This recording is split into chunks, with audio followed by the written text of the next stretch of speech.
मत्परमा भक्तास्तेव मे दीव मे प्रियाः. Very nice. Hare Krishna. Danish ma'am வந்துட்டாங்க, நான் நிறுத்திடல.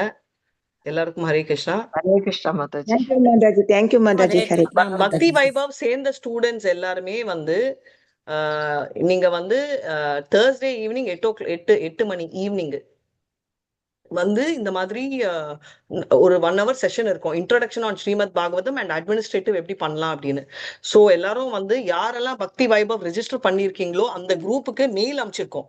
உங்க மெயில் ஐடியில போய் ஆட் ஆயிடுங்க. அங்கதான் கம்யூனிகேஷன் இருக்கும். இங்க இனிமே கம்யூனிகேட் பண்ண மாட்டோம். இப்போ நீங்க எல்லாம் டவுட் இருக்கிறதால இங்க பண்ணிட்டு இருக்கோம். ரைட். ஸோ யாரெல்லாம் பக்தி வைபவ் ஃபாஸ்ட் ட்ராக் ரெஜிஸ்டர் இங்கிலீஷ்ல பண்ணியிருக்கீங்களோ 8:30 to 9:30 பேட்ச் அவங்களுக்கு மெயில் போயிருக்கு. அந்த குரூப்ல சேருங்க. ஃபர்ஸ்ட் செஷன் உங்களுக்கு வந்து தேர்ஸ்டே, அதாவது நாளைக்கு சாயங்காலம் 8 மணிக்கு இருக்கும். அதுக்கப்புறம் மண்டேல இருந்து ஸ்டார்ட் ஆயிடும் regular. Thank you so much. Hare Krishna. Ma'am I leave.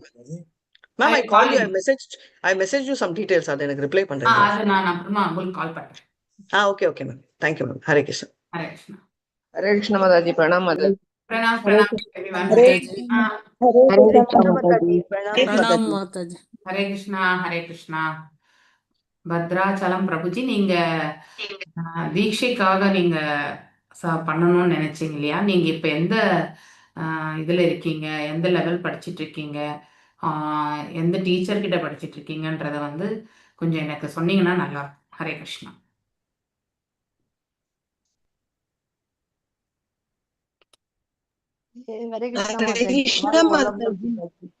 Hare Krishna.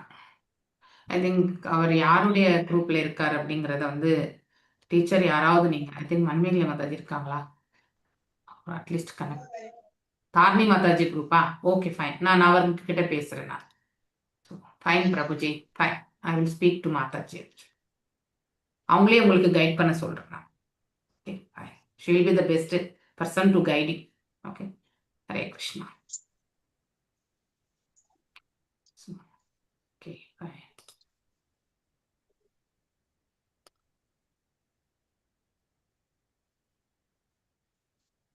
இன்னைக்கு நான் 11வது ஸ்லோகம் எடுக்கணும். பட் 11 படிச்சிட்டோம் ஆல்ரெடி. அதனால 12 படிங்கோ. So that I will continue with that.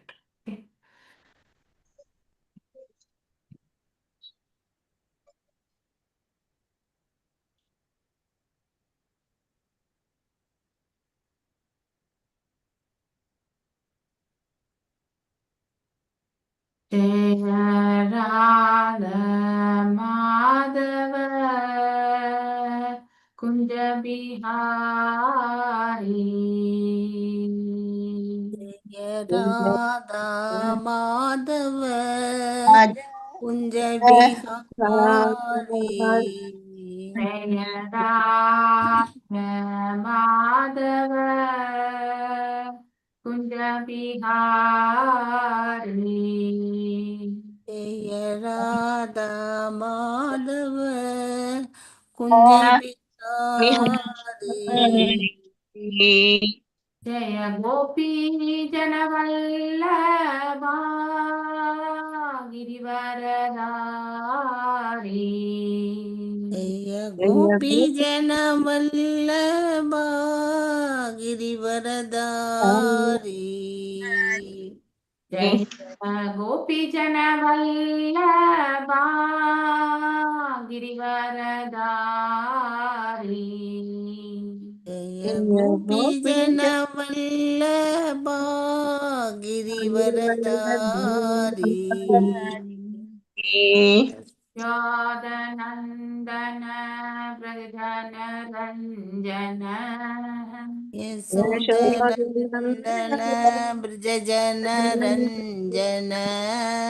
यशोदनन्दन व्रजन रञ्जन.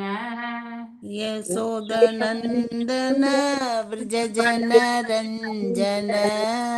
यमुनदीरावनचारी. यमुनदीरावनचारी.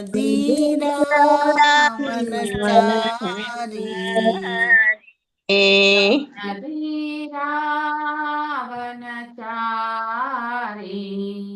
यमुनदीरावनचारी. धीरावनचारी जय राधा माधव कुंज बिहारी जय राधा माधव कुंज बिहारी जय राधा माधव कुंज बिहारी जय Radha Madhav Kunj Bihari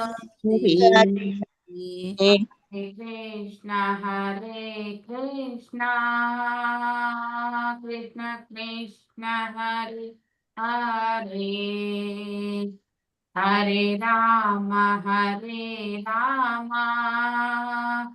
Rama Rama, Hare Hare. हरे कृष्ण हरे Krishna Krishna Krishna Hare Hare Hare Ram Ram Ram Hare Hare Hare Krishna, Krishna Krishna, Hare Hare, Hare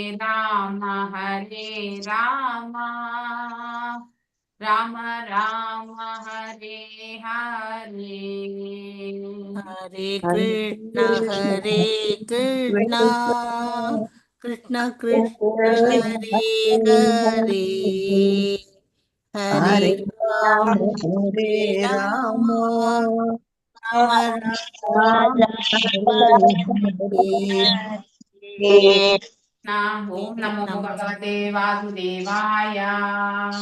Om भगवते भगवते वासुदेवाय वासुदेवाय Om Namo Bhagavate Vasudevaya.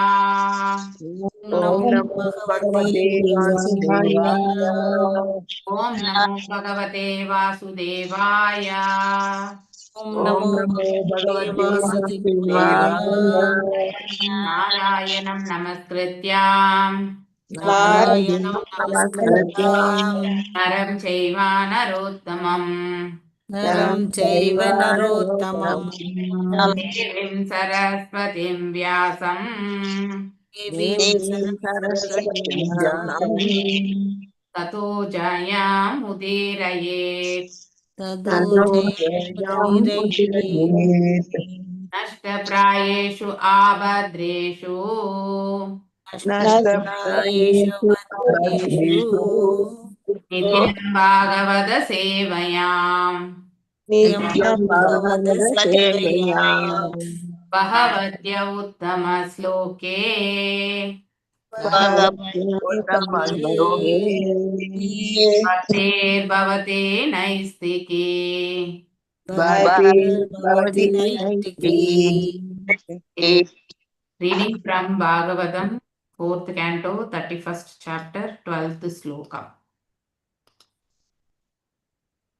Okay. Kim va yogena sangyena nyasha swayatyayor abhi kim va sheyobir anyaish sanayatratma prato harihi. Yes, Vasing Mataji. Vasing. किं वा योगेन साङ्ख्येन न्यासास्वाध्याययोरपि किं वा श्रेयोर्भिरन्यैः सनायात्रात्म வர்தோ ஹரிஹி கிம் என்ன பயன் வா அல்லது யோகேன யோக சக்தியினால் யாங்கேன சாங்கிய கொள்கையை கற்பதனால் நியாச துறவு மேற்கொள்வதனால் சாத்வாயையோ வேதங்களை கற்பதனால் அபி கூட கிம் என்ன பயன் வா என்ன பயன் வா அல்லது ஸ்ரேயோபி மங்கள செயல்களினால் அன்யை பிற ச மேலும் ந இல்லை எத்திர எங்கே ஆத்ம பிரதக தனது முழு திருப்தி. ஹரிஹி முழு முதற் கடவுள். மொழிபெயர்ப்பு பொருளுரை பை ஸ்ரீல பிரபுபாதா ஸ்ரீல பதுபாதக்கு ஜெய். மொழிபெயர்ப்பு: மொழிமுதற் கடவுளை உணர்வதற்கு இறுதியில் உதவாத மெய்யுணர்வு பயிற்சிகள் எதுவாயினும், அது யோக சித்தியாயினும், விஷயத்தை பற்றிய ஆராய்ச்சியாயினும், கடும் தவமாயினும், துறவியைச் மேற்கொள்வதாயினும், வேதங்களை கற்பதாயினும், இவையனைத்தும் பயனற்றவையே ஆகும். இவையனைத்தும் ஆன்மீக வளர்ச்சிக்கு மிகவும் முக்கியமானவை என்ற போதிலும், முழுமுதற் கடவுளான ஹரியினை ஒருவன் உணர்ந்து கொள்ளாத வரையில் இவை அனைத்தும் பயனற்றவையே ஆகும். சைத்தன்ய சரிதாமிரதத்தில் மத்திய லீலையில் 24.109 இவ்வாறு கூறப்படுகிறது: பக்தி வினா கேவல ஞான முக்தி ஞாகிகய பக்தி சாதன கரே ஏய் பிராத பிராம வலய. அருவவாதிகள் பக்தி தொண்டிற்கு வருவதில்லை. மாறாக அவர்கள் உலக பொருட்களை பற்றிய ஆராய்ச்சி, பொருளுக்கும் ஆத்மாவிற்கும் உள்ள வேறுபாடு, யோக சித்தி போன்றவற்றில் ஈடுபடுகின்றனர். இவை அனைத்தும் பக்தி தொண்டிற்கு பரிசாக அளிக்கப்படும் பொழுதே பயனுடையவையாகின்றன. ஆகையினால்தான் சைத்தன்ய மகாபிரபு சனாதன கோஸ்வாமியிடம் பக்தி தொண்டில்லாத ஞானம், யோகம், சாங்கிய கொள்கையை வேண்டிய பயன் அளிக்காது என்று கூறுகிறார். அருவவாதிகள் பரபிரம்மத்துடன் கலக்க வேண்டுமென்று விரும்புகின்றனர். முழுமொழி பொருள் 3 நிலைகளில் உணரப்படுகிறது: அருவ பிரம்மம், பரமாத்மா, முழுமுதற் கடவுள் என்று. இவை அனைத்திற்கும் பக்தி தொண்டு தேவைப்படுகிறது. சில நேரங்களில் மாயாவாதிகள் தங்கள் நோக்கமாக முக்கிய பொருளின் அருவ பிரம்மத்தில் கலக்க வேண்டும் என்பதை கொண்டிருந்த போதிலும், ஹரே கிருஷ்ண மகா மந்திரத்தை ஓதுவதை நாம் பார்க்கிறோம். யோகிகளும் கூட சில நேரங்களில் ஹரே கிருஷ்ண மகா மந்திரத்தை ஓதுகின்றனர். ஆயினும் அவர்களது நோக்கம் பக்தர்களிடமிருந்து வேறானதாகும். கர்ம ஞான யோகம் என்னும் எந்த முறையாயினும் பக்தி என்னும் கட்டாயம் தேவைப்படுகிறது. இதுவே இஸ்லோகத்தின் முக்கிய பொருளாகும். ஹரே கிருஷ்ண மாதாஜி. தேங்க்யூ. தேங்க்யூ மாதாஜி. श्रेयसाम् अभि सर्वेषाम् आत्मा हि अवदीत् अर्थतः सर्वेषामपि भूतानां हरिरात्मात्मतः प्रियः. जय महालक्ष्मी माताजी. हरे कृष्ण माताजी. श्रेयसाम् अभि सर्वेषाम् आत्मा हि अवदि अर्थतः सर्वेषाम् अपि भूतानां हरि आत्मात्मतः प्रियः. ஸ்ரேயசாம் புண்ணிய செயல்களின், அபி உறுதியாக, சர்வேஷாம் அனைத்தும், ஆத்மா சுயம், ஹி உறுதியாக, அவதிர் இலக்கு, அர்த்ததக உண்மையில், சர்வேஷாம் அனைத்தும், அபி உறுதியாக, பூதானாம் உயிர்கள், ஹரி முழுமுதற் கடவுள், ஆத்மா பரமாத்மா, ஆத்மத நமது உண்மை அடையாளத்தினை நமக்கு அளிக்கக்கூடியவர், பிரியமானவர். மொழிபெயர்ப்பு பொருளுரை எழுதியவர் ஏசி பக்திவேதாந்த சுவாமி பிரபுபாதுக்கு ஜெய். தன்னுணர்வு பெறுவதற்கு உண்மையான ஆதாரமாக திகழ்பவர் முழுமுதற் கடவுளே ஆவார். இதனைத் தொடர்ந்து கர்மம், ஞானம், யோகம், பக்தி எனும் அனைத்து புண்ணிய செயல்களுக்கும் முழுமுதற் கடவுளே குறிக்கோளாக விளங்குகின்றார். பொருளுரை: முழுமுதற் கடவுளின் இடைச்சக்தியாக உயிர் இருக்கிறது. உலகம் அவரது புறசக்தியாக இருக்கின்றது. இச்சூழ்நிலைகளின் கீழ் முழுமுதற் கடவுளே விஷயத்திற்கும் ஆத்மாவிற்கும் உண்மையான ஆதாரமாவார் என்பதை ஒருவன் நன்கு புரிந்து கொள்ள வேண்டும். இது பகவத்கீதையின் 7.4.5 7ஆம் அத்தியாயத்தில் விளக்கப்பட்டது. பூமிர் ஆபோ நலோ வாயு கம்மணோ புத்திரேவச அகங்கார இதி ஹம்மே பின்னா பிரகிருதிர் அஷ்டதா அபரேயம் இதஸ்மன்யாம் பிரகிருதிம் வித்தி மே பராம் ஜீவபூதா மகாபாஹோ யயேதம் தார்யஜே ஜகத். நிலம், நீர், நெருப்பு, காற்று, வானம், மனம், புத்தி, ஆணவம் என்று இவை 8ம் சேர்ந்ததே எனது தனிப்பட்ட உலகியல் சக்திகளாகும். இக்கீழ் இயற்கைக்கும் அப்பால் ஓர் உறுதியான கரங்களை உடைய அர்ஜுனனே, எனது மேல் இயற்கை ஒன்று இருக்கிறது. இதுவே ஜட இயற்கையில் போராடிக் கொண்டு இப்பிரபஞ்சத்தில் சிறைப்பட்டிருக்கும் அனைத்து உயிர்களை உடையதாகும். முழு பிரபஞ்சமும் விஷயம் மற்றும் ஆத்மாவின் கலப்பினானதாகும். ஆன்மீக பகுதியே உயிராகும். இவ்வுயிர் பிரகிருதி அல்லது சக்தி என்று குறிப்பிடப்படுகின்றது. உயிர் புருஷன் பரமபுருஷராக குறிப்பிடப்படுவதில்லை. ஆகையினால் பரமபுருஷ பகவானுடன் சேர்ந்து உயிரினை அடையாளம் காண்பது அறியாமையாகும். சக்தியும் சக்தியை அளிப்பவர்க்கும் இடையே எந்தவிதமான வேறுபாடும் இல்லாத போதிலும் உயிர் பரமபுருஷ பகவானின் இடைச்சக்தியாகவே இருக்கின்றது. உயிரின் கடமை அவன் உண்மையான அடையாளத்தினை அறிந்து கொள்வதாகும். அவனது இதனை செய்யும் பொழுது அவன் பக்தி தொண்டு நிலைக்கு வருவதற்கான அனைத்து வசதியும் கிருஷ்ணர் அளிக்கிறார். இதுவே வாழ்க்கையின் நிறைவாகும். இது வேத உபனிஷத்தில் குறிப்பிடப்படுகிறது. ஏவைஷ விருணுதே தேன லப்யஸ் தசேஷ ஆத்மா விருணுதே தனு ஸ்வாம். பகவான் கிருஷ்ணர் இதனை பகவத்கீதையில் உறுதி செய்கிறார். தேஷாம் சதத யுக்தானாம் பஜதாம் பிரீதி பூர்வம் ததாமி புத்தி யோகம் தாம் ஏனமாம் உபயாந்திதே. அன்புடனும் பக்தியுடனும் என்னை தொடர்ந்து வழிபடுவோர்க்கு நான் புத்தியோகம் அளிக்கின்றேன். அதன் மூலம் அவர்கள் என்னை அடைவர். இதன் முடிவு என்னவென்றால், ஒருவன் கர்மயோகம், ஞானயோகம், அஷ்டாங்க யோகம் ஆகியவற்றில் தொடங்கினாலும் அவன் பக்தி யோகத்துக்கு வர வேண்டும். பக்தியோக நிலைக்கு வராமல் ஒருவன் தன்னுணர்வு அல்லது முழு மெய்ப்பொருளை உணர்வு இயலாது. Hare Krishna Mataji. Thank you Mataji. Yes, next Gita Mataji. யதா தரோர்மூல நிஷேக்ஷேன த்ரிபயந்தி தஸ்கந்த புஜோ பசாகாஹ பிராணோ பஹராஷ்ய யதேந்திரியானாம் ததைவ சர்வாஹணம் அச்சுதேக்ஷயா. எஸ். ஹரே கிருஷ்ண மாதாஜி. பதம் 14. யதா தரோர் மூல நிசேஷனேன த்ருப்யந்தி தத் ஸ்கந்த புஜோபசாகஹ பிராணோ பஹாராச்ச யதந்திரியேனாம் ததைவ சர்வாத்ஹனம் அச்சுதேச்யா. யதா போன்று, தரோ மரத்தின் மூல வேர், நிசேஷனேன நீர் வார்ப்பதினால், திருப்யந்தி திருப்தி அடைதல், தத் இதன், ஸ்கந்த அடிமரம், புஜ கிளைகள், உபாசாக மிளறுகள், பிராண உயிர்காற்று, உபஹராத் ஊட்டுவதினால், ச மேலும், யதா போன்ற, இந்திரியானாம் புலன்களின், ததா ஏவ அதுபோல், சர்வ எல்லா தேவர்களின், அர்ஹணம் வழிபடுதல், அச்சுத முழுமுதற் கடவுளின், இச்யா வழிபடுதல். மொழிபெயர்ப்பு. மரத்தின் வேரில் நீர் வார்க்கும் பொழுது அது அடிமரம், கிளைகள், மிளறுகள் போன்றவற்றிற்கு சக்தி அளிக்கிறது. அதுபோல் வயிற்றுக்கு இடப்படும் உணவு புலன்களுக்கும் உடலில் பிற பாகங்களுக்கும் புத்துணர்ச்சி அளிக்கிறது. இது போன்றே பக்தி தொண்டின் மூலம் முழுமுதற் கடவுளை வணங்குவது அவரின் பாகங்களாக விளங்கும் தேவர்கள் திருப்திப்படுத்துகிறது. பொருளுரை. சில நேரங்களில் இக்கிருஷ்ண பக்தி இயக்கம் பிற தேவ வழிபாட்டினை விலக்கி விட்டு கிருஷ்ண வழிபாட்டினை மட்டும் ஏன் பரிந்துரைக்கிறது என்று சிலர் கேட்கின்றனர். உரிய பதில் இஸ்லோகத்தில் கொடுக்கப்பட்டிருக்கிறது.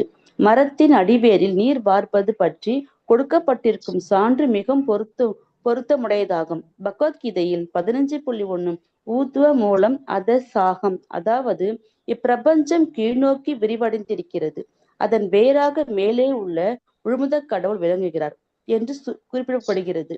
மேலும் பகவான் பகவத்கீதையில் 10.8 உறுதி செய்கிறார். அகம் சர்வஸ்ய பிரபவ என்று இதன் பொருள். நானே அனைத்து ஆன்மீக மற்றும் பரு உலகங்களுக்கும் ஆதாரமாக இருக்கிறேன் என்பதாகும்.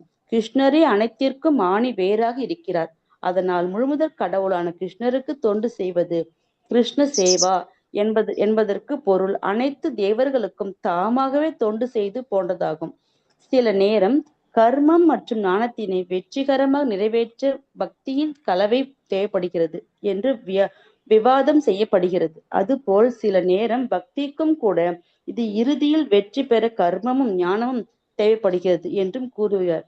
கர்மமும் ஞானம் பக்தியின்றி வெற்றியடைய முடியாது என்பதே உண்மை. ஆனால் பக்திக்கு கர்மம் மற்றும் ஞானத்தில் உதவி தேவைப்படுவதில்லை. உண்மையில் ரூப கோசாமியின் கூற்றின்படி அந்யாபிலாஷிதா சூன்யம் ஞான கர்மாதி அனாவிருத்தம். பக்தி தொண்டு கர்மம் மற்றும் ஞானத்தின் தொடர்பினால் தூய்மை கெடக்கூடாது. நவீன சமுதாயம் பல்வேறு வகையான சமுதாய நலப்பணிகள் மற்றும் மனிதாபிமான சேவை போன்றவற்றில் ஈடுபடுகிறது. ஆனால் முழுமுதற் கடவுளான ஸ்ரீ கிருஷ்ணர் இவற்றுக்கு நடுநாயகனாக கொண்டு வரப்படாவிட்டால் இச்செயல்கள் ஒரு நாளும் வெற்றி பெறப் போவதில்லை என்பதை மக்கள் அறிவதில்லை. கிருஷ்ணர் வழிபடுவதற்கும் அவரது பாகங்களான பல்வேறு தெய்வங்கள் வழிபடுவதற்கும் என்ன வேறுபாடு இருக்கிறது என்று ஒருவர் கேட்கலாம். இதற்கான பதிலும் ஸ்லோகத்தில் கொடுக்கப்பட்டிருக்கிறது. இதில் கூறிக்கொள்ள வேண்டியது, வயிற்றுக்கு சோர்டும் பொழுது இந்திரியங்கள் அதாவது புலன்கள் அனைத்தும் தாமாகவே திருப்தி உறுகின்றன. ஒருவன் தன் கண்களுக்கு அல்லது காதுகளுக்கு தனியாக உணவளிக்க முயன்றால் முடிவு பேரழிவாகும். வயிற்றுக்கு உணவிடுவதன் மூலம் நாம் மற்ற எல்லா புலன்களையும் திருப்திப்படுத்துகிறோம். ஒவ்வொரு புலன்களுக்கும் தனித்தனியே சேவை செய்யத்தக்கதுமல்ல, தேவையற்றதுமாகும். இதன் முடிவு என்னவென்றால், கிருஷ்ணருக்கு தொண்டு செய்வதன் மூலம் கிருஷ்ண சேவையா எல்லா நிறைவு பெறுகின்றன. சைத்தன்ய சரிதாமத்தில் மத்திய லீலா 22.62 கிருஷ்ணே பக்தி கைலே சர்வே கர்ம கிருத்த ஹயா. அதாவது ஒருவன் முழுமுதற் கடவுளான பகவானுக்கு தொண்டு செய்யும் பொழுது எல்லாம் தாமாக நிறைவடைகின்றன என்று உறுதி செய்யப்படுகிறது. ஹரே கிருஷ்ண மாதாஜி. தேங்க்யூ மாதாஜி. தேங்க்யூ மாதாஜி. சேதுலட்சுமி மாதாஜி, நீங்க நாளைக்கு ஃபர்ஸ்ட் படிங்க. ஓகே. ஹரே கிருஷ்ண மாதாஜி. தேங்க்யூ மாதாஜி. நீங்க படிங்க. ஹரே கிருஷ்ணா. ஓம் அஜ்ஞானதிமிராந்தஸ்ய ஞானாஞ்சனய ஷலாகய சக்ஷுருன்மிலிதம் யேன தஸ்மை ஸ்ரீ குரவே நமः. ஸ்ரீ சைத்தன்ய மனோபீஷ்டம் ஸ்தாபிதம் யேன பூதலே ஸ்வயம் ரூபா கதாமஹ்யம் ததாதி ஸ்வபதாந்திகம். ஹே கிருஷ்ணா கருணா சிந்து தீனபந்தோ ஜகத்பதே கோபேஷா கோபிகா காந்தா ராதகாந்தா நமஸ்துதே. தப்த காஞ்சன கௌராங்கி ராதே விருந்தாவனேஸ்வரி ரிஷபானுசுதே தேவி பிரணமாமி ஹரிப்ரியே. வாஞ்சகல்பதாருப்யஸ்ய கிருபா சிந்தூப்யேவ ச பதீதானாம் பாவனேப்யோ வைஷ்ணவேப்யோ நமோ நமः. நமோ விஷ்ணுபாதாய கிருஷ்ணப்ரேஷ்டாய பூதலே ஸ்ரீமதி பக்தி வேதாந்தா स्वामिनिधि नामिनि. नामस्ते सारस्वते देवे गौरवाणी प्रचारिणे निर्विशेष शून्यवादे पाश्चात्य देशधारिणे. जय श्री कृष्ण चैतन्य प्रभु नित्यानंद श्री अद्वैत गदाधारा श्रीवासादि गौरभक्त वृंदा. नम जय. हरे कृष्णा कृष्णा कृष्णा हरे हरे, हरे रामा राम राम हरे हरे. हरे कृष्णा कृष्णा कृष्णा हरे हरे, हरे रामा राम राम हरे हरे. मूगं करोति वाचालं भङ्गुं लङ्घयते गिरिं यत्कृपातम् अहं वन्दे परमानन्दमाधवं श्री चैतन्य ईश्वरम्. ஓகே. ஸோ நாம் இப்போ இந்த 11வது ஸ்லோகத்திலிருந்து படிக்க போகிறோம். ஓகே. ஸ்ருதேன தபசா வாக்கிம் வாஷோபிஸ்தித்த விருத்திபிஹி புத்தயா வாக்கிம் நிபுணா பலேனேந்திரிய ராதசா. அதாவது பக்தி தொண்டின்றி கடுமையான தவங்கள், கேட்டல், பேசும் சக்தி, மனயூக சக்தி, உயர்ந்த புத்தி, மேன்மை, வலிமை மற்றும் புலன்களின் சக்தி போன்றவற்றினால் என்ன பயன் அப்படின்னா, நம்ம ஞானம், கர்மம், அடுத்து தியானம் இல்லையே, இந்த 3 யோகங்களையும் செய்யணும்.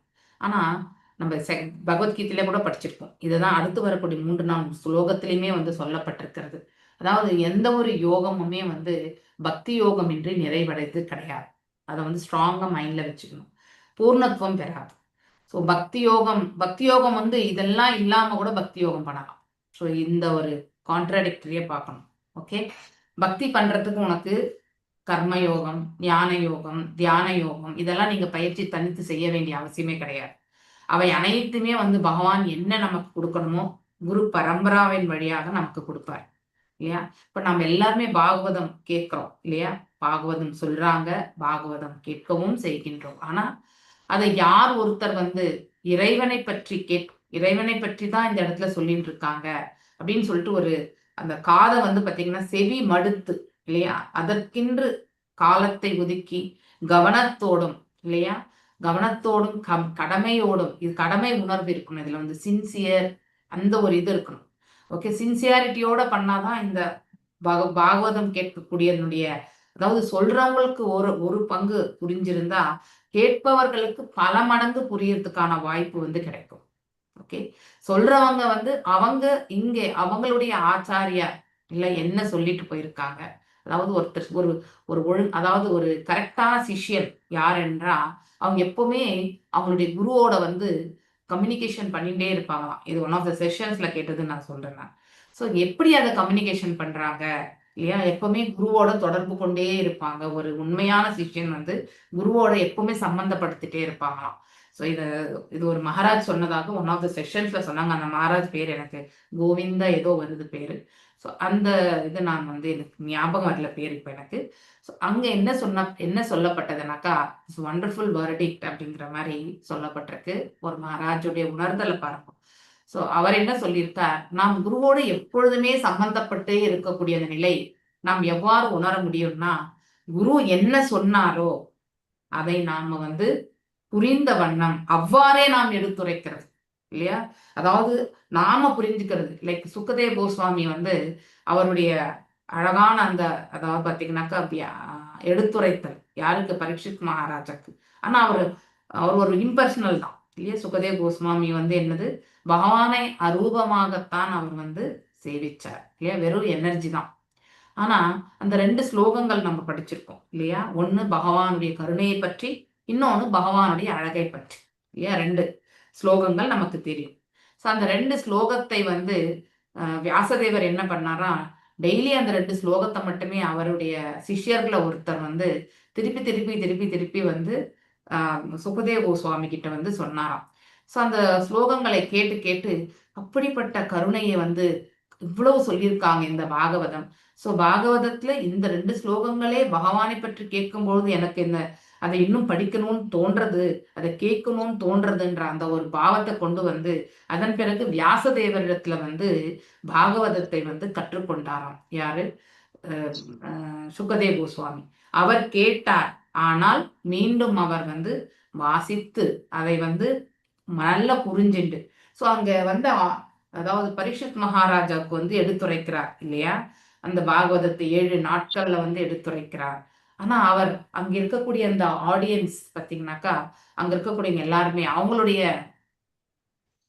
அவங்க கேட்கிறாங்களா இல்லையான்றத பத்தி அதாவது அதற்கான முக்கியத்துவத்தை வந்து அவர் வந்து மைண்ட்ல வச்சுக்கலாம். அவருடைய இது என்னது, ஸோ இந்த செய்திகளை வந்து எடுத்துரைக்கணும் அப்படிங்கிற ஒரு இன்டென்ஷனோட தான் யாரிடத்தில் பயிற்சி பெற்றோமோ அவர் தமக்கு எவ்வாறு எடுத்துரைத்தாரோ அவ்வாறே அவர் எடுத்துரைக்கணும்னு நினைச்சு சொன்னதுதான். அப்படின்னா அந்த அவ்வாறே எடுத்துரைக்கிறது எப்படின்னாக்கா காப்பி பண்றது கிடையாது இல்லையா. இப்ப எப்படி ஒரு ஒரிஜினல் இருந்தா அதை போய் ஜெராக்ஸ் எடுத்துட்டு வரோம் பாருங்க, அந்த மாதிரி கிடையாது. அதுக்கு சொன்னதே சொல்லும் கிளிப்பிள்ளை மாதிரி கிடையாது. அவர் உணர்ந்தறிந்து வித் ரியலைசேஷன். ஓகே, பகவானுடைய அதாவது இந்த இன்னொரு இதையுமே சொல்றாங்க, நம்முடைய பாகவதத்துல எங்கேயுமே ராதை பற்றி எங்கேயாவது நம்ம படிச்சிருக்கோமா? கண்டிப்பா கிடையாது இல்லையா. ஏன்னா அதை பற்றி பேச ஆரம்பித்தால் சுகதேவ் கோஸ்வாமி வந்து எவ்வாறு சைத்தன்ய மகாபிரபு வந்து எக்கஸ்டியில இல்லையா பாவ பிரேமையில விழுந்துருவாரோ அந்த மாதிரி அவரு விழக்கூடிய நிலையில இருந்தார். அதனாலதான் வந்து அவர் ராதையை பற்றி எங்கேயுமே எடுத்துரைக்கலை. இது ஒரு மகாராஜாவுடைய, அதாவது அவருடைய வியாக்கியானங்கள்ல வந்து சொல்லப்பட்டதாக மேற்கோள் காட்டப்பட்டது. ஸோ ஸ்ரீமத் என்றாலே ராதையை குறிக்கும், ஸ்ரீமத் என்றாலே அழகை குறிக்கும். ஓகே, ஸோ அழகு ராதை. ஸோ அதாவது 2 மீனிங்குமே உண்டு, ராதைக்கு தான் சேர்ந்தது. ராதை யார் அப்படின்னா பகவானுடைய அந்தரங்க சக்தியில இருக்கக்கூடிய ஹலாதினி சக்தி இல்லையா. 3 சக்திகள்ல 3 சக்திகள், சாந்தினி, சம்வித், ஹலாதினி இல்லையா. சத்து, சித்து, ஆனந்தம். இந்த ஆனந்தம் தான் வந்து ராதை அப்படிங்கிறதையுமே நம்ம படிச்சிருக்கோம் ஸோ அதனால்தான் பாகவதம் கேட்பதால் ஒருத்தருடைய வாழ்க்கை வந்து மேன்மை வரும். அப்படின்னா என்ன அர்த்தம்? இந்த பிரபஞ்சத்தை விட்டு நீங்குவதற்கு வந்து அவர்களுக்கு வாய்ப்பு கிடைக்கும். ஸோ நம்ம அந்த கோகர்ணா துன்கரி கதை நான் உங்களுக்கு கண்டிப்பா பக்தி வைபவ் கிளாஸ்ல சொல்லியிருக்கேன் இல்லையா? இந்த துன்கரி என்பவன் யாருன்னாக்கா, அதாவது துன்கரி அண்ட் கோகர்ணா வந்து ஒரு தந்தை. இது எதுக்கு இவ்வளோ இதுவா சொல்றேன்னாக்கா, நீங்க கேட்டல் மிக முக்கியம் இல்லையா? நம்ம கேட்கக்கூடிய சிரவணத்திற்கு நம்ம நிறைய முக்கியத்துவம். துன் ஓகே, அந்த துந்துகாரியை வந்து என்ன பண்றாருனாக்கா, துன்கரின்னு கூட சொல்லுவாங்க. So it's fine. ஸோ அந்த துந்துகரி என்ன பண்ணுவானாக்கா, அவன் வந்து தவறான உறவு முறைகள் இல்லையா? ஸோ அந்த மாதிரி இதுல போயிட்டு அவன் வந்து ஸோ ஒரு இடத்துல அவன் கொல்லப்படும் பொழுது யமதூதர்கள், அங்கே யமதூதர்கள், விஷ்ணு தூதர்கள், அதுக்கப்புறம் எப்படி அஜாமிலனுக்கு வந்த மாதிரிதான்ற கதையே வந்து சொன்னாங்க. எனக்கு இது வரைக்கும் இந்த ஃபுல் கான்டெக்ட் தெரிஞ்சிருக்கல. ஆனா இந்த கான்டெக்ட பத்தி அவங்க சொல்லும் பொழுது இதனுடைய தாற்பயம் என்னன்றது தெரிஞ்சுக்கணும். Similar to அஜாமில். அஜாமில் கூட வந்து அவனுடைய மரணப்படுக்கையில் இருக்கும் பொழுது யமதூதர்கள், விஷ்ணு தூதர்களுக்கு இடையில நடந்த இதுதான் இல்லையா? அதே போலதான் இந்த துந்துகரி என்ன பண்றாருனாக்கா, அவர் வந்து அந்த கொல்லப்படும் போது என்ன ஆகும்னாக்கா, அதாவது ஒரு அகால மரணம், அவனுடைய ஆயுட்காலம் முடிவடையவில்லை என்றால், அவன் தேகமின்றி அவன் வந்து வெறும் இந்த சூக்ஷ்ம உடலோடையே அந்த ஜீவாத்மா அலைய வேண்டியிருக்கும் இல்லையா? அப்ப அந்த வலியும் வேதனையும் அவனால பொறுத்து கொள்ள முடியாதனால தன்னுடைய தமையனா இருக்கக்கூடிய அதாவது கோகர்ணா இல்லையா, அவர்கிட்ட வந்து சொல்ற. அவர் வந்து டோட்டலி ஆப்போசிட். ஏதாவது இவர் ஒரு தாய்க்கு பிள்ளை, அவர் ஒரு தாய்க்கு பிள்ளை, ஆனால் ஒரு தந்தை. ஓகே, ஒரு தந்தை உள்ள 2 மனைவிகளுக்கு. ஒரு தாய் பிள்ளை வந்து நல்ல வேத விற்பனராக இல்லையா கோகர்ணா, இன்னொருத்தர் வந்து டோட்டலி ஆப்போசிட். ஸோ அந்த மோசமான நிலைமையில இருக்கக்கூடிய இந்த துன்கரி வந்து எனக்கு ஒரு உபாயத்தை செய், எனக்கு இந்த வலியும் வேதனையிலிருந்து எனக்கு வந்து விடுதலை கொடுக்கான ஏதாவது மார்க்கம் கொடுக்கும் பொழுது அவர் வந்து 7 நாட்கள் வந்து பாகவத சப்தாகம் அப்படிங்கிறதுல இந்த பாகவதத்தை முழுவதுமே வந்து வாசிக்கிறாங்க. ஓகே, ஸோ அதை எடுத்துரைக்கப்படுகிறது. பாகவதம் யாரால் பேசப்படுகிறது? தூய்மையான ஒரு பக்தரான கோகர்ணாவால பேசப்படுகிறது. ஸோ அப்போ அந்த துன்கரி வந்து அங்கே எந்த ரூபத்துல வந்து, அதாவது எந்த இடத்துல வந்து ஒரு மூங்கில் வந்து பாத்தீங்கன்னா 7 கணுக்கள் இருக்கக்கூடிய மூங்கில்ல வந்து அவன் வந்து உரைகின்றான். ஓகே, ஸோ பாகவதம் வந்து எவ்வாறு கேட்கிறான்னாக்கா, அவன் வந்து வித் ரேப்ட் அட்டென்ஷன், ரொம்ப அழகான ஒரு விளக்க உரை அது. ஒரு நிமிஷம் நான் எழுதி வச்சுங்க.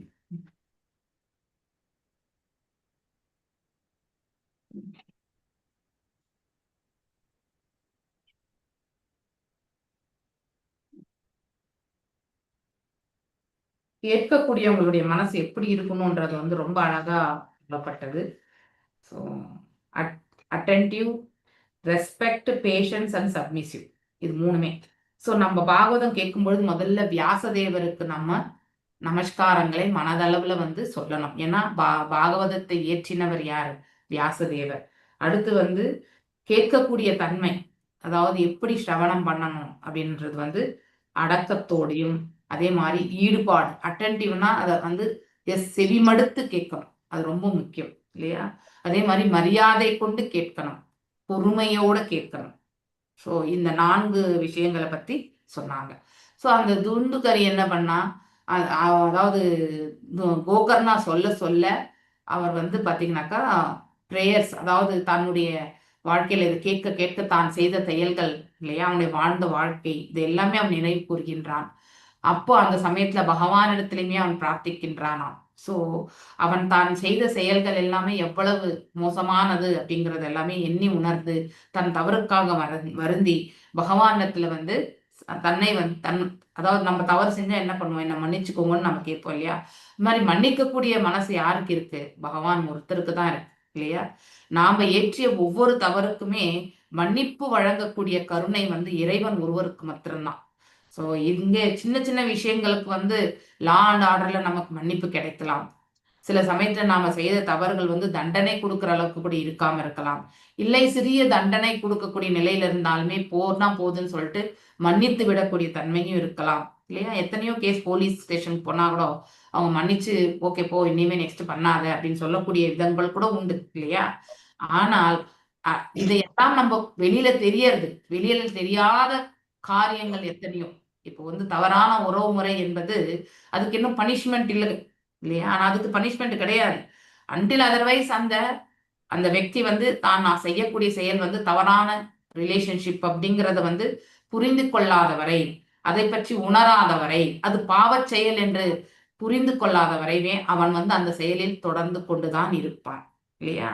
சோ இந்த பாவங்கள் எல்லாமே அவன் எண்ணி தன் மனதை வந்து வருத்தி பகவானிடத்தில் தன்னை சமர்ப்பிக்கின்றானாம். ஆனால்தான் ஒரு நாள் பாகவதம் அந்த சப்தாகம் முடியும் பொழுது ஒரு மூங்கில் கன்று உடைய ஆரம்பித்ததாம். இறுதியில 7 நாட்கள்ல வந்து அந்த துந்துகரி வந்து மோட்சம், அதாவது விஷ்ணு தூதர்கள் வந்து அங்கேயுமே வந்து இதே மாதிரி அஜாமிலனுக்கு நடுவுல நடக்கக்கூடிய இந்த வாதங்கள் நடக்கிறது. சோ எப்படி நீ வந்து விஷ்ணு தூதர்கள் வந்து சொல்லுவாங்க, நீ எப்படி அழைச்சிட்டு போலான்னு சொல்லிட்டு விஷ்ணு தூதர்களை கேட்கும் பொழுது இந்த இந்த இது வந்து இவர் வந்து பாத்தீங்கன்னா பாகவதத்தை வந்து எவ்வாறு கேட்டார் இல்லையா அப்படிங்கிற ஒரு கருத்து வைக்கப்பட்டது. ஸோ அவனுடைய முழு சமர்ப்பணம் அதுல இல்லையா?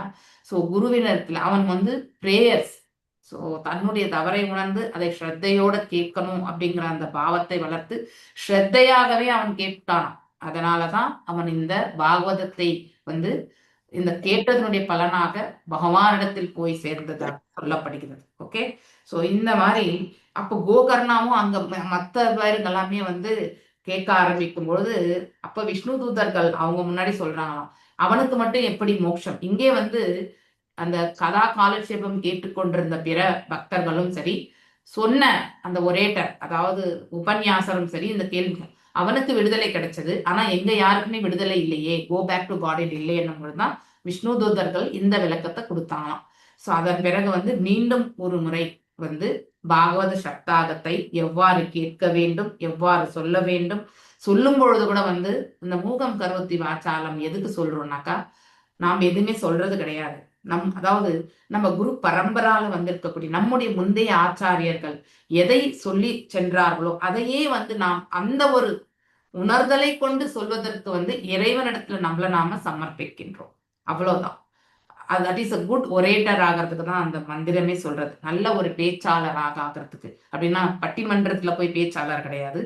இந்த சாஸ்திரங்களினுடைய வியாக்கியானங்களை எல்லாமே புரிந்து எடுத்துரைக்கிறதுக்காக சொல்லப்படக்கூடிய ஸ்லோகம் அது ஆக்சுவலி. அந்த ஸ்லோகத்தை வந்து நாம என்னைக்குமே, அதாவது நம்முடைய குரு பரம்பராவை எண்ணிக்கொண்டு நாம் சொன்னோம் என்றால் கண்டிப்பாக சொல்லக்கூடிய அந்த உபன்யாசத்துல வந்து அவர்களே உரைவார்கள், அவர்களே நம்மள வந்து சொல்ல வைப்பாங்க. இங்க உட்கார்ந்து இருக்கக்கூடிய இந்த மனிதனுடைய நாலேஜ் எதுவுமே கிடையாது இந்த இடத்துல. அதை நாம ஃபர்ஸ்ட் புரிஞ்சுக்கணும். எப்போ நாம நம்மளது எதுவுமே கிடையாது, அது செயல்படுத்த வைக்கப்படுகின்றோம் அப்படிங்கிற அந்த உணர்வு வருகிறதோ ஆட்டோமேட்டிக்கலி நமக்கு இருக்கக்கூடிய அந்த அகம்பாவம் எண்ணமே போயிடும்.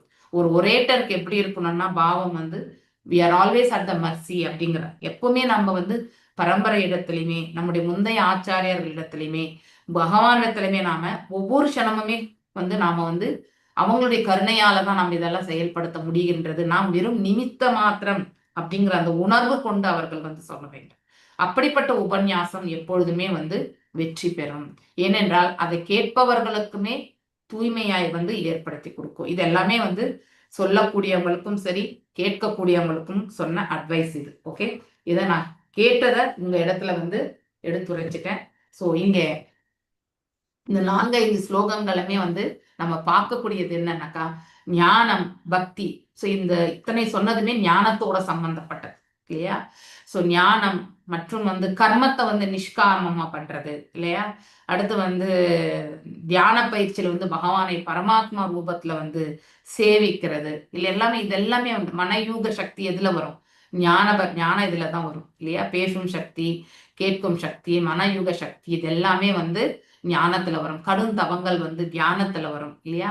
உயர்ந்த புத்தி, மேன்மை, வலிமை மற்றும் புலன்களின் சக்தி இதெல்லாமே கர்மத்துல வரும். ஓகே, இத்தனையுமே வந்து இந்த 3 யோகங்களுமே பக்தி தொண்டின்றி என்ன பயன் நமக்கு கொடுக்க போறது? ஏன்னா எதற்கு செய்கின்றோம் என்பதை அறியாமலே செய்யக்கூடியதுதான் இந்த, அதாவது இலக்கு இல்லாமல் ஆற்றக்கூடியதுதான். அதாவது இலக்குன்னா உண்மையான இலக்கு இல்லையா? ஞானத்தை அபிவிருத்தி செய்துகிறது, நான் இன்டெலிஜென்ஸ் அதிகப்படுத்திக்கிறேன், அதனால என்ன பிரயோஜனம்? என்ன பிரயோஜனம்? அதனால அந்த புத்தியை கொண்டு நான் என்ன செய்ய போகின்றேன்? இல்லையா?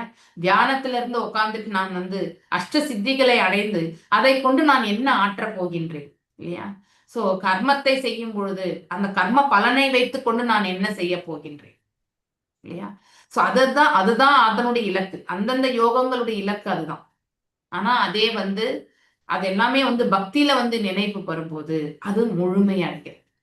வித்தவுட் பக்தி கர்மா ஞான தியானம் முழுமை அடையாது. உபனிஷத்கள் இருந்து முண்டக உபனிஷத், நியாயம் ஆத்ம பிரவேச்சேன லப்யோ நாமேதயா ந பகுனா ஸ்ருதேன யம் ஏ வைஷவ்ருணுதே தேன லப்யஸ் தஷ்யைஷ ஆத்ம விவ்ருணுதே தனும் ஸ்வாம். அதாவது வேதங்களை படிப்பதனால் மட்டும் இறைவனோட நமக்குள்ள, நான் இவ்வளவு நேரம் சொன்னதனுடைய கருத்து மொத்தம் இந்த வியாக்கியானத்துல தான் இருக்கு. ஆனா இத நம்ம அந்த ஒரு அப்ளிகேஷன்ல இருந்து நாம இதை புரிஞ்சுக்கணும். ஓகே, ஸோ நாம இங்க எதுவுமே செயல்படுத்துறது கிடையாது, நாம் செயல்பட வைக்கப்படுகின்றோம் அப்படிங்கிற அந்த தனித்து இயங்குறதுக்குரிய சக்தி நமக்கு கிடையாது. ஃபர்ஸ்ட் அதை மைண்ட்ல நம்ம என்னைக்குமே ஏத்துண்டாலே நமக்கு இருக்கக்கூடிய அகங்காரம் வந்து எப்படி ஒரு 70% 80% குறைஞ்சே போயிடும் இல்லையா? ஒவ்வொரு க்ஷணமுமே நாம இறைவனும் குரு பரம்பராவுடைய கருணையால தான் வாழ்ந்துட்டு இருக்கோம் இல்லையா? அவங்க கருணை உள்ளம் புரிந்தால் வழிய நாம் அடுத்த அடி எடுத்து வைக்க முடியாது. எவ்ரி மொமெண்ட் அப்படிங்கறத வந்து ஃபர்ஸ்ட் நாம் உணரணும் இல்லையா? சோ வேதங்களை படிப்பதனால் மட்டும் இறைவனோடு நமக்குள் உறவு வளர்ச்சி அடைந்து விடாது. புரிஞ்சுக்க முடியும், அவ்வளவுதான். ஆனா அதுக்கு அந்த புரிந்து கொண்ட அந்த செயலை வந்து எப்படி செயலாக்கத்துல கொண்டு வர்றது இல்லையா? அது வந்து நம்மளால முடியாது. ப்ராசஸ் பண்ணாதான், பக்தி பண்ணாதான் நம்மளால அது செயலாக்கத்துக்கு கொண்டு வர முடியும். இப்ப வேதங்களை மட்டும் படிச்சுட்டா மட்டும் அதனால நம்ம வந்து தெய்வீக நிலையை அடைஞ்சிருவோமா? வேதங்களை தெரிஞ்சுக்கிறோம், ஆனா அதை வந்து வாழ்க்கையில எப்படி அதனுடைய கருத்துக்களை நாம வந்து அமல்படுத்துறோமோ அது பக்தியின் மூலியமா தான் பண்ண முடியும் இல்லையா? பல மாயவாத துறவிகள் வேதங்கள், வேதாந்த சூத்திரம், உபனிஷத்களை கற்பதில் முற்றிலும் ஈடுபடுகின்றனர். தவறு ஒன்றும் கிடையாது. ஆனா அதை எதற்கு உபயோகப்படுத்தணும், எவ்வாறு உபயோகப்படுத்தணும், இதெல்லாமே தெரிஞ்சுக்கணும். அதனால என்ன நம்மளுடைய இலக்கு எப்படி அடையிறோம் அப்படின்னு எல்லாமே தெரிஞ்சுக்கணும். அதெல்லாம் இல்லாம வேதங்களை தெரிஞ்சாலே நான் எல்லாமே இறைவன்ட்ட போயிடுவேன்னு நினைக்கிறது வந்து, எந்த பஸ் ஏறினாலும் நான் சென்னை போய் சேர்ந்துருவேன் அப்படிங்கிற மாதிரி இருக்கு இல்லையா? அது தவறு. சோ ஆயினும் தீவினை வயத்தால் அவர்களால் ஞானத்தின் உண்மை சாரத்தினை பெற முடியவில்லை.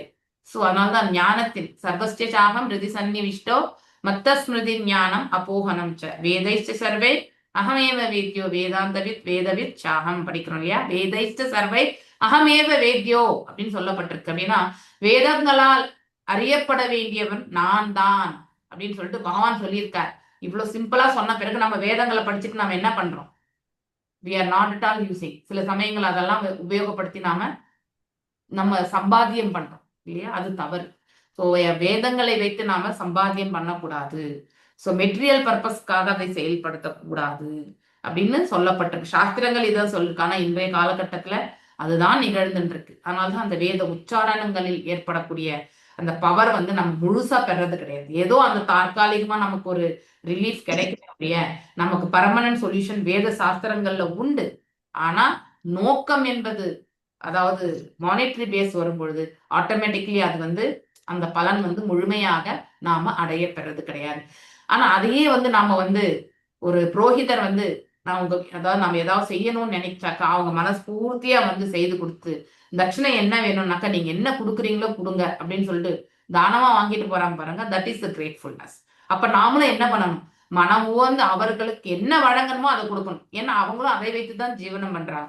இந்த ரிலேஷன்ஷிப் வந்து இந்த அண்டர்ஸ்டாண்டிங் வந்தாலே இந்த டிமாண்ட் சப்ளைல வந்து நாம அதாவது நம்ம வந்து மிட்டிகேட் பண்ணிட்டோம்னாலே ஆட்டோமேட்டிக்கலி வந்து பாத்தீங்கன்னாக்கா எல்லாமே வந்து சுமூகமா நினைக்கும். ஸோ அவர்களுடைய ஜீவனமும் நல்லா இருக்கும். அடுத்து வந்து நமக்குமே வந்து அவர்கள் ஆற்றிய அந்த பலன்கள் வந்து ஒரு நல் மார்க்கத்திற்கு இட்டு செல்லும். ஸோ இது வந்து நாம புரிஞ்சுக்க முயற்சி. ஏன்னா 2 தரப்புமே இங்க வந்து ஒத்து வரதில்ல. இவங்களுக்கும் மனசு வந்து நிறைய கொடுக்கறதுக்கு மனசு வராது. அப்படின்னா அவங்களுக்கு என்ன கொடுக்கணுமோ அந்த அளவுக்கு வராது. இப்போ ஒரு 3000 ரூபாய் வந்து ஒரு ஹோமத்தை பண்றாங்கன்னா நம்ம ஒரு 500 ரூபாய் கொடுத்தா போகணும்னு நினைப்போம். அவரே ஏதாவது கேட்டு நீங்க கொடுங்கன்னு சொன்னாக்கா. அதே அவர் கட் அண்ட் ரைட்டா கேட்டாக்கா அப்ப என்ன பண்றோம்? அவர் எல்லாமே செய்திருப்பார், ஆனா அதுக்கப்புறம் இவ்வளோ கேட்டாரே அப்படின்னு நாம நினைச்சு அவர் கேட்டதை கொடுக்க வேண்டிய கட்டாயத்துக்கு தள்ளப்படும் போது அங்க மனஸ்பூர்த்தியா கொடுக்கக்கூடிய அந்த பாவம் வராது இல்லையா? எதையுமே வந்து இங்க இருந்து செய்யக்கூடிய அந்த பாவத்தை வளர்த்துக்கணும் நம்ம இல்லையா? காரியங்கள் ஏற்றும் பொழுது இட் ஷுட் கம் ஃப்ரீ ஃப்ளோவா வரணும். அப்போ அது ஆட்டோமேட்டிக்லி அது சக்சஸ்ஃபுல் ஆகும். கொடுப்பவர்களுக்கும் சரி, பெறுபவர்களுக்கும் சரி. இந்த 2 மனசுமே கிளியர் கட்டா இருந்தா அந்த காரியம் வந்து பாத்தீங்கன்னாக்கா நல் மார்க்கத்துக்கு போகும். இதுல எதாவது குளறுபடி இருந்தா செய்ததனுடைய பலன் வந்து நல்லதே வராது. ஸோ அதை நாம நன்னா புரிஞ்சுக்கணும். ஆனா இதை வந்து நம்மளால புரோகிதர்களுக்கும் எடுத்துரைக்க முடியாது, அதை அவர்களை உபயோகப்படுத்திக்கக்கூடிய பொதுமக்களுக்கும் நம்மளால எடுத்துரைக்க முடியாது. ரெண்டுத்தையுமே நம்மளால வந்து அவங்களுக்கு இந்த ஞானத்தை நம்மளால கொடுக்க முடியாது. ஓகே, ஸோ இங்க ஆயினும் தீவினை வயத்தால் அவர்களால் ஞானத்தின் உண்மை சாரத்தினை பெற முடியவில்லை, அதாவது அவர்கள் முழுமுதற் கடவுளை அறிய முடியவில்லை என்பதை இதனை கூறலாம். வேதங்களின் சாரமாக இருக்கும் கிருஷ்ணரை உணர்ந்து கொள்ள முடியவில்லை, வேதங்களை கற்பினால் என்ன பயன் இல்லையா, என்ன பிரயோஜனம் இல்லையா? சமய தர்மங்கள் பலவற்றில் தவங்களை பற்றியும் துறவுகளை பற்றியும் மிகவும் அழுத்தமாக வற்புறுத்தப்பட்டிருக்கு. அதாவது இப்ப தியானம் இல்லையா, துறவு. ஆயினும் இறுதியில் முழுமுதற் கடவுளான கிருஷ்ணரை பற்றி ஒருவனும் உணர்ந்து கொள்வதே கிடையாது. ஆகையினால் இது போன்ற தவங்களில் தபஸ்ய பயனொன்றும் கிடையாது. அதாவது எதற்காக தவம் செய்கின்றோம், எதற்காக இந்த ஒரு ரிச்சுவல்ஸ் எல்லாம் பண்றோன்றது வந்து தெரிஞ்சுட்டு பண்ணணும் நம்ம இல்லையா? அப்ப முழு மனசோட நம்ம வந்து செயல்படணும். பௌதிக லாபத்திற்காக செய்தால் அது வந்து நமக்கு நன்மை கிடையாது. ஓகே, நாம வந்து இறைவனுக்கு பக்தி செலுத்துறோம் என்று செய்தால் பகவான் வந்து அதை ஏற்றுக்கொள்கிறார். இந்த உண்மை அறிந்து அந்த நோக்கத்திற்காக ஆற்ற வேண்டும், அதுதான் ரொம்ப ரொம்ப முக்கியம். ஓகே, மேலும் முழுமுதற் கடவுளை உண்மையில் ஒருவன் அணுகினான் என்றால் அவன் கடுமையான தவன்களை மேற்கொள்ள வேண்டிய அவசியமே கிடையாது இல்லையா? நம்ம எல்லாமே ரிச்சுவல்ஸ் பண்றோம் இல்லையா, அதெல்லாம் தேவை கிடையாது. உட்கார்ந்த வண்ணம் இறைவனை தியானத்திலோ, அதாவது தியானம் என்பது நாம ஜபங்களிலோ இல்லை அவரை பற்றிய லீலைகளை கேட்பதிலோ, ஸ்ரவணம் கீர்த்தனம் ஸ்மரணம், இந்த 3 விஷயங்களை செய்தாலே எல்லா செயல்களுமே செய்தது போல. அப்படின்னா ஏன் நாம வந்து கோயிலுக்கு போகணும், ஏன் அங்க நாரத பஞ்சராத்திர விதி பிரகாரம் செய்யறாங்கன்னா எல்லாருமே ஒன்று போல கிடையாது இல்லையா? எல்லாருக்கும் ஒருத்தரை போல அமர்ந்து செய்வதற்கான பிராப்தத்தை அவர்கள் முயற்சி செய்யறார்களா? கிடையாது. அட்லீஸ்ட் கனிஷ்ட அதிகாரியா இருக்கிறவங்க அங்கன்னா போய் அவங்க நெக்ஸ்ட் லெவல் போறதுக்கான வாய்ப்பும் ஏற்படுத்தி கொடுக்க வேண்டும். அதற்காகத்தான் இது எல்லாமே. ஓகே, ஸோ அதனால நம்ம நிறையவே கொஸ்டின்ஸ் இருக்கும், நமக்கு அதுக்கான விடைகள் எல்லாமே உண்டு. ஆனா நம்ம அதை வந்து பொறுமையா தெரிஞ்சுக்க முயற்சி பண்ணணும். முழுமுதற் கடவுள் பக்தி தொண்டு முறைகள் மூலமே அறிந்து கொள்ளப்படுகிறார். பகவத்கீதையின் 9வது அத்தியாயத்தில் பக்தி தொண்டு ராஜகுய்யம், அது மிகவும் ரகசிய குணங்கள். அதாவது குய்யா, குய்யதரம், குய்யதமம் இல்லையா? குய்யா என்றால் அதாவது ரகசியம், அதாவது உடல் மற்றும் ஆன்மாவை பற்றி தெரிந்து கொள்வதுதான் வந்து ரகசியம். Okay, confidential knowledge. அதை வந்து நம்ம 2nd 3rd சாப்டர், அதுக்கு அடுத்து வந்து நம்ம இந்த 5th சாப்டர் வரைக்கும் கூட படிக்கிறோம் இல்லையா? அடுத்து குய்யதரம், ஸோ இது ஃபர்ஸ்ட் சம்பந்தம். அடுத்து குய்யதமம், குய்யதரம் என்பது அபிதயா. அடுத்து பிரயோஜனம் தான் வந்து குய்யதமம். இந்த 9வது 10வது அத்தியாயங்களை படிக்கிறது எல்லாமே வந்து நாம குய்யதமம் தான், அதாவது பலஸ்ருதி. ஓகே, பிரயோஜனம் பாகம். அடுத்து வந்து இந்த குய்யதரம் என்பது நாம எவ்வாறு, இப்போ நம்ம சம்பந்தம் தெரிஞ்ச பிறகு நாம என்ன பண்ணணும், அதாவது நம்ம வந்து அவருக்கு என்ன செய்யணும்ன்றது வந்து நாம நினைக்க ஆரம்பிப்போம் இல்லையா? பக்தி தொண்டு, ஸ்ரவணம் கீர்த்தனம் ஸ்மரணம் விஷ்ணு ஸ்மரணம் இல்லையா? ஸோ அந்த நவவித பக்திஸ்ல நாம இந்த முதல் ஸ்ரவணம் வந்து கண்டிப்பாக பண்ணணும். ஓகே, ஸோ ராஜகுய்யம் என்பது மிக மிக கான்ஃபிடென்ஷியல் நாலேஜ் இல்லையா? ஸோ இங்க சர்வீஸ் பண்றோம், அதனுடைய பலன் என்னன்றத வந்து தெரிஞ்சுக்கிறது தான் வந்து, அப்போ பகவானை பற்றி தெரிஞ்சுக்கிறது மிகப்பெரிய பலன் இல்லையா? அவரை பற்றி உணர நாம என்ன ஆகிறோம், பக்குவம் அடைகிறோம். நம்ம கிட்ட இருக்கக்கூடிய தேவையற்றது எல்லாமே நம்ம கிட்ட நீங்கிறது, அதுதான் பலஸ்ருதி. ஓகே, ஸோ 9th சாப்டர் முழுவதுமே பகவானை பற்றி தான், பகவானே பேசுகிறார், வேற யாரும் பேசுறதே இல்லை பகவத்கீதையில இல்லையா? நீங்க படிச்சிருப்பீங்க.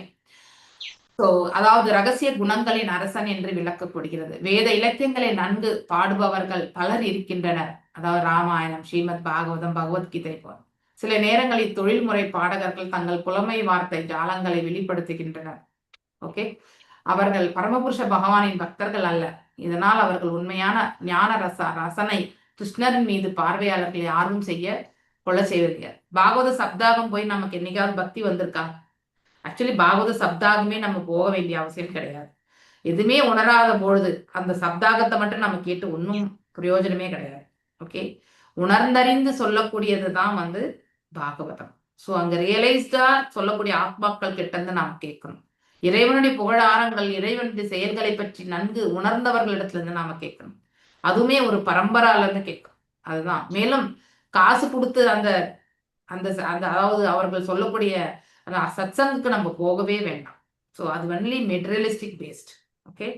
ஸோ மேலும் உலகில் கூர்மையான புத்தியுடையவர்கள் பலர் இருக்கின்றனர். அவர்கள் புலனுணர்ச்சிக்காக பல்வேறு பொருட்களை கண்டுபிடிக்கின்றனர் இல்லையா? சயின்டிஸ்ட் பொருளை பற்றி விரிவான ஆராய்ச்சிகள் செய்யறாங்க அவங்க சயின்டிஸ்ட் எல்லாமே. ஆயினும் அவர்கள் அறிவில் தேர்ந்தவர்களாக இருந்தும் ஸோ இன்டெலிஜென்ஸ் அவங்களுக்கு, அதாவது இந்த உலகத்துல வந்து இருக்கக்கூடிய இன்டெலிஜென்ஸ் அவங்களுக்கு இருந்தும் பிரபஞ்சத்தை பற்றி ஆராய்ச்சியில் அவங்களால வந்து இது எப்படி இந்த பிரபஞ்சம் தோற்றுவிக்கப்பட்டது, யாரால படைக்கப்பட்டது, எவ்வாறு இது வந்து ரட்சிக்கப்படுகின்றது, எவ்வாறு இது அழிக்கப்படுகின்றது, இதை பற்றியான ஆராய்ச்சிகள் எல்லாம் அவங்களுக்கு எதுவுமே தெரியாது. அவ்வாறு அவர்கள் அலசி ஆராய்ந்தாலும் அந்த இதுல வந்து அவங்களால செயல்படுத்த முடியாது. ஏன்னா பேசிக் குவாலிஃபிகேஷன் என்ன? பக்தி எனக்கூடிய பாவம் அவர்களிடத்துல வந்து அதை பழகலாம் இல்லையா? அந்த பாவத்தை கொண்டு இறைவனை பற்றி தெரிந்து கொள்வதற்கு ஸ்ரவணம் கீர்த்தனம் அந்த பக்தி தொண்டில் ஈடுபட்டால் மட்டும்தான் அதை அவங்களால புரிஞ்சுக்க முடியும். ஸோ இந்த இதுல போறவங்க இதை வந்து அவங்க கண்டிப்பா எடுக்க மாட்டாங்க. ஏனென்றால் அவர்களால் முழுமுதற் கடவுளை வந்து அறிந்து கொள்ள முடிவது கிடையாது. ஏராளமான விலங்குகள், பறவைகள் போன்றவை எல்லாம் மனிதர்களை காட்டிலும் தன் புலன்களை பயன்படுத்துவதில் மிகவும் தேர்ச்சி பெற்றவையாக இருக்கிறது இல்லையா? கழுகு பார்த்தீங்கன்னாக்கா மேல இருந்து கீழே இருக்கக்கூடிய இறை வந்து கண்டிப்பாக தெரியும். மீனுக்கு வந்து தன் அருகில் வரக்கூடிய தன்னை யாரோ தாக்க போறாங்கன்றதுமே தெரியும். ஏன் பாம்பு கூட அப்படிதான் இல்லையா? ஸோ அது இமிடியேட்டா வந்து பாம்புக்கு செவியே கிடையாதுன்னு சொல்லுவாங்க. பட் அந்த ஃபீலிங் வந்து அதுக்கு உண்டு. நாய்கள் வந்து பார்த்தீங்கன்னாக்கா தொலைவில் உள்ளதை வந்து கூட மோப்பம் பிடிக்கும்.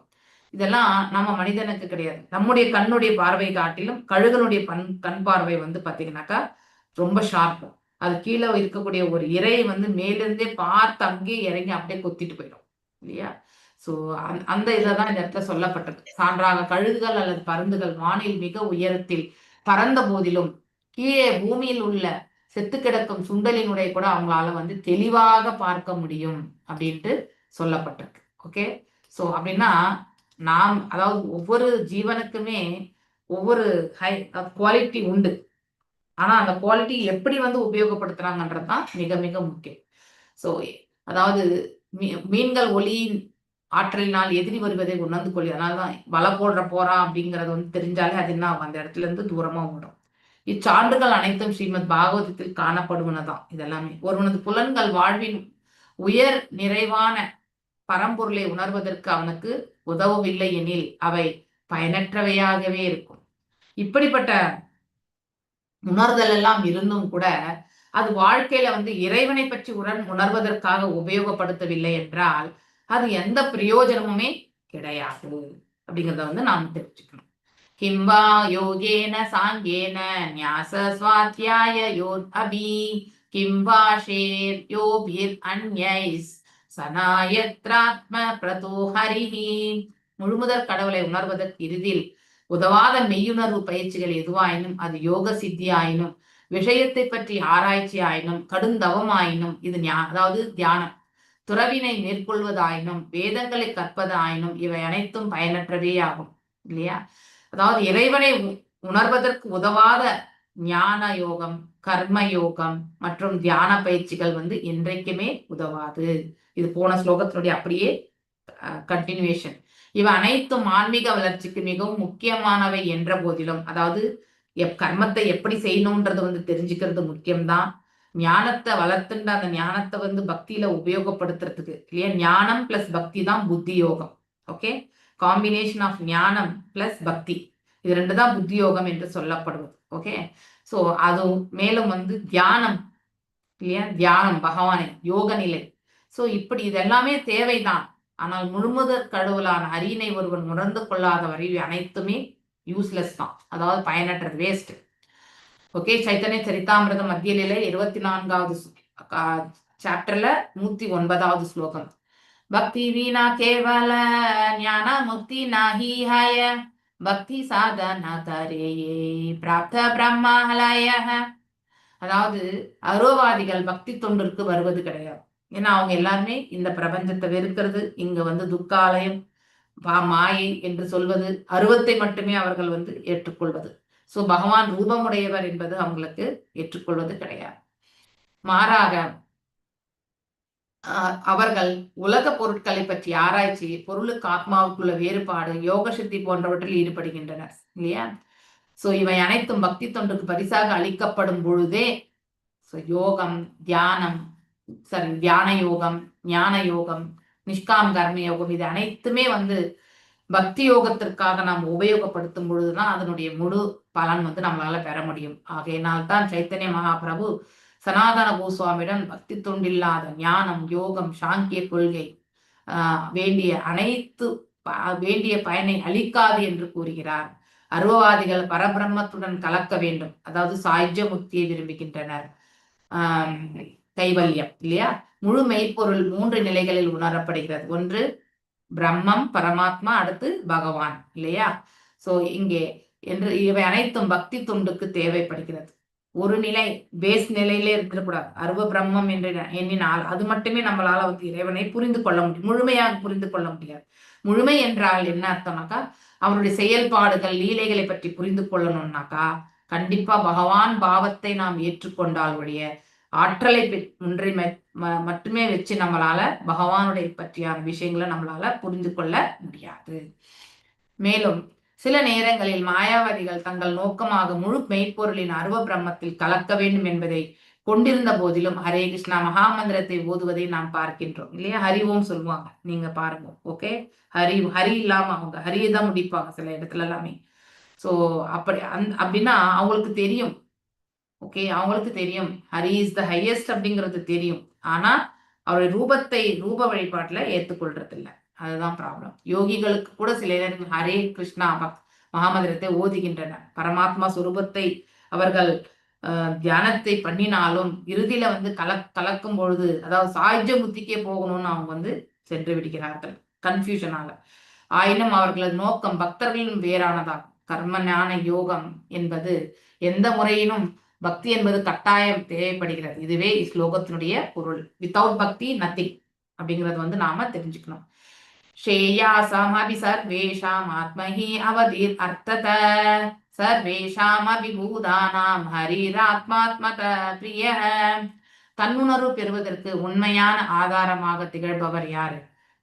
முழுமுதற் கடவுள் தான். நாம யார் என்றதை தெரிஞ்சுக்கிறதுக்கு நமக்கு பகவானால மட்டும்தான் நமக்கு அதை வெளிப்படுத்த முடியும் இல்லையா? ஆத்ம ரூபத்தை உணர்வதற்கும் நமக்கும் பகவான் பரமாத்மாவுக்கு இருக்கக்கூடிய சம்பந்தத்தை தெரிஞ்சுக்கிறதுக்குமே பகவான் தான் மூல காரணம் இல்லையா? அனைத்து காரணங்களுக்கும் காரணமாக இருப்பவர் இல்லையா?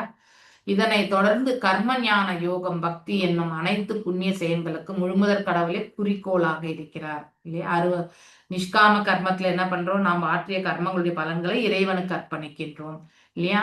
ஞான யோகத்துல பகவானை அருவ ரூபத்திலையும் தான் மட்டும்தான் நம்ம உணர முடியும்ன்றதை எடுத்துரைக்கிறோம்.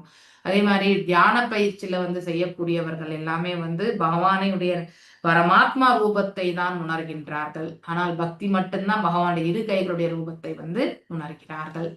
சோ இது எல்லாத்துக்குமே மூல காரணம் பக்தி யோகம் தான். முழுமுதற் கடவுளின் இடை சக்தியாக உயிர் இருக்கிறது இல்லையா? ததர்த்த சக்தி நாம் எல்லாருமே இல்லையா?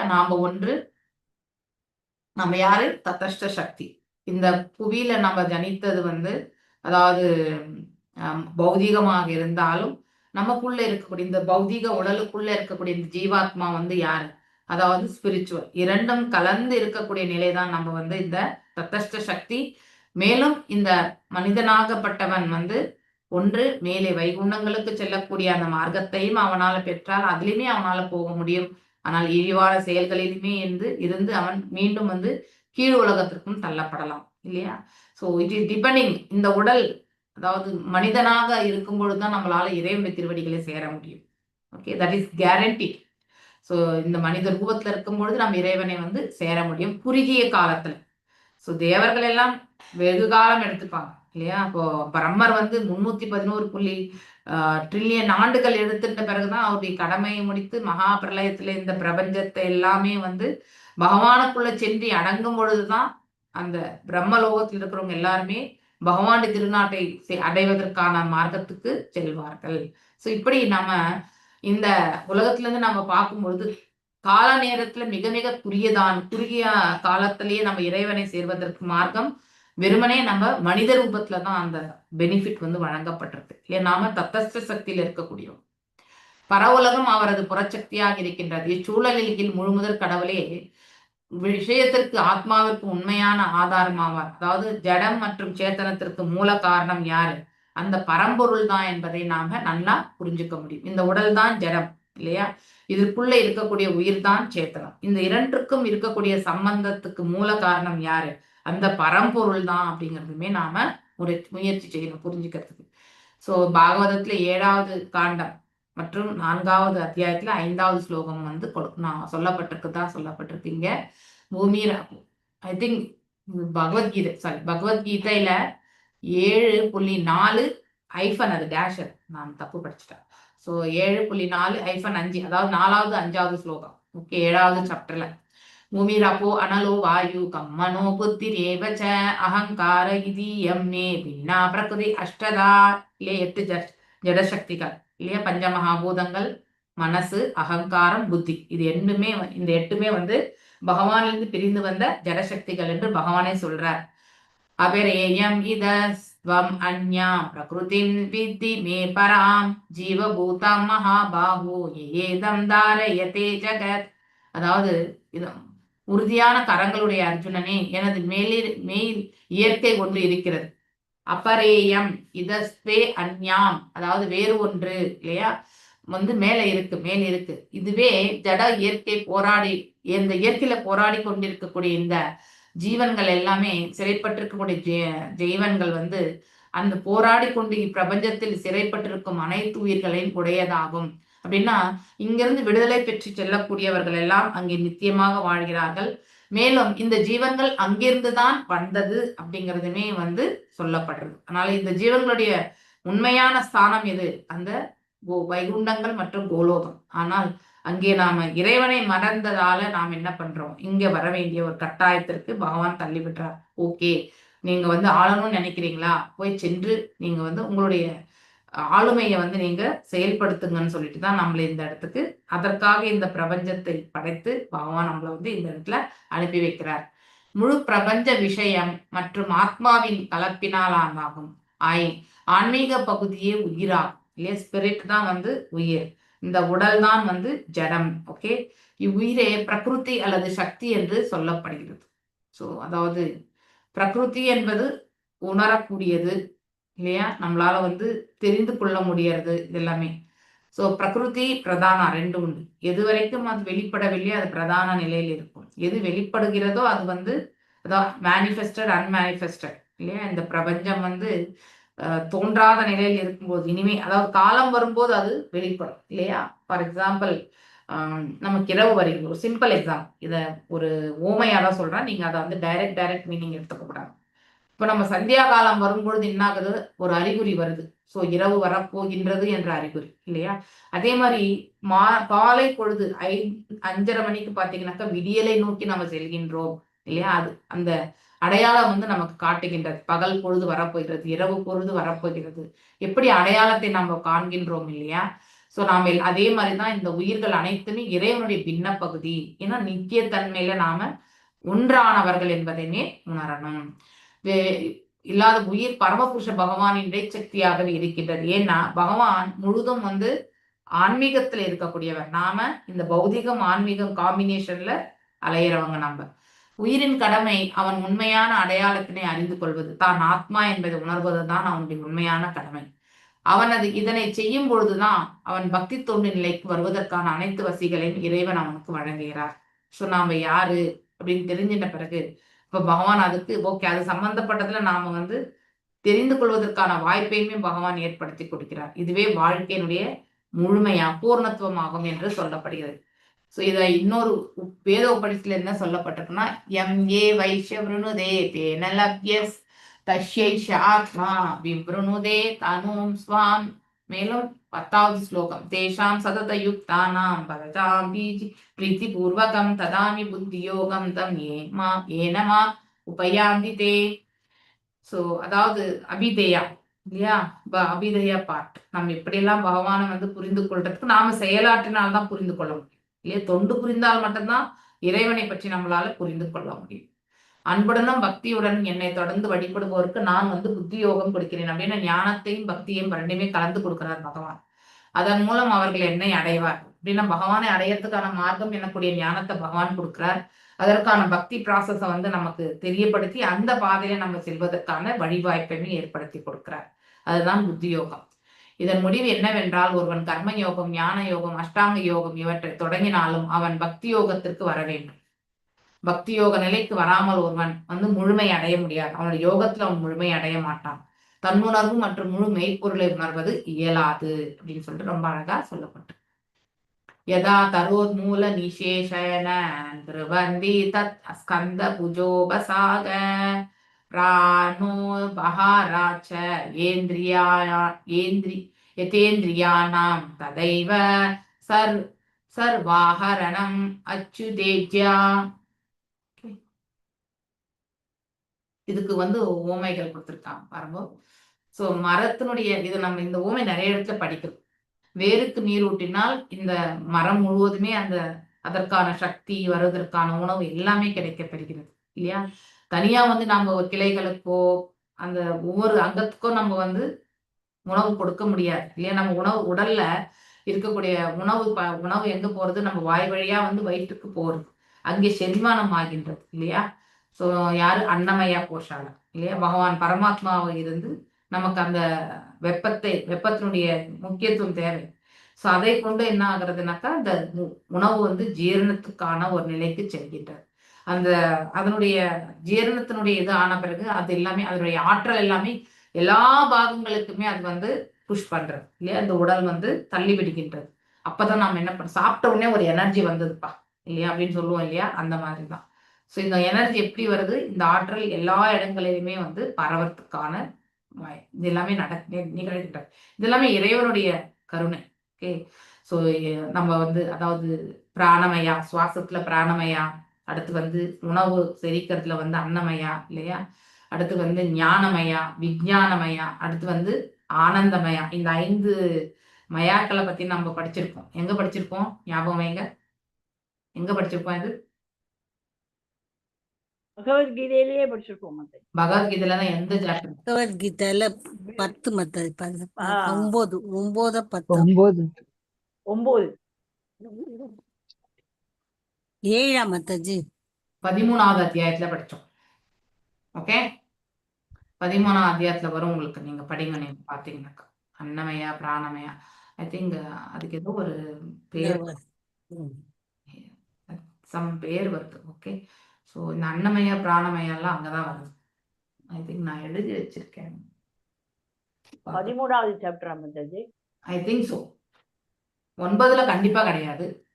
அது எனக்கு தெரியும். 9 ரகசியமான 9ல கிடையவே கிடையாது. ஏன்னா இந்த பிரபஞ்சத்தை பற்றி பகவான் எப்படி தாங்கின்னு இருக்காருன்றத பத்தி எல்லாமே வந்து சொல்லியிருக்காரு. ஓகே. இந்த அன்னமயா பிராணமயா எல்லாமே மோஸ்ட்லி 13வது சாப்டர்ல தான் வராது. ஸோ ஏன்னா கஷேத்திரஜ்ஞ விபாக யோகம் இல்லையா? ஸோ அது படிக்கும் பொழுது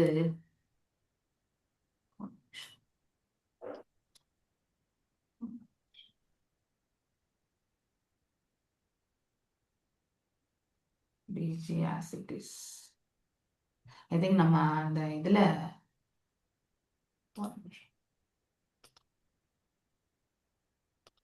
12 பக்தி யோகம் 13 எனக்கு ரொம்ப நாள் ஆச்சு இல்லை, நான் 18 days எடுத்து.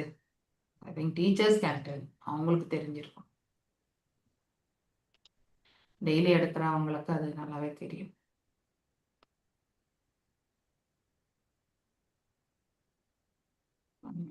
எஸ், கரெக்டாக தான் சொல்லியிருக்கேன். ஓகே.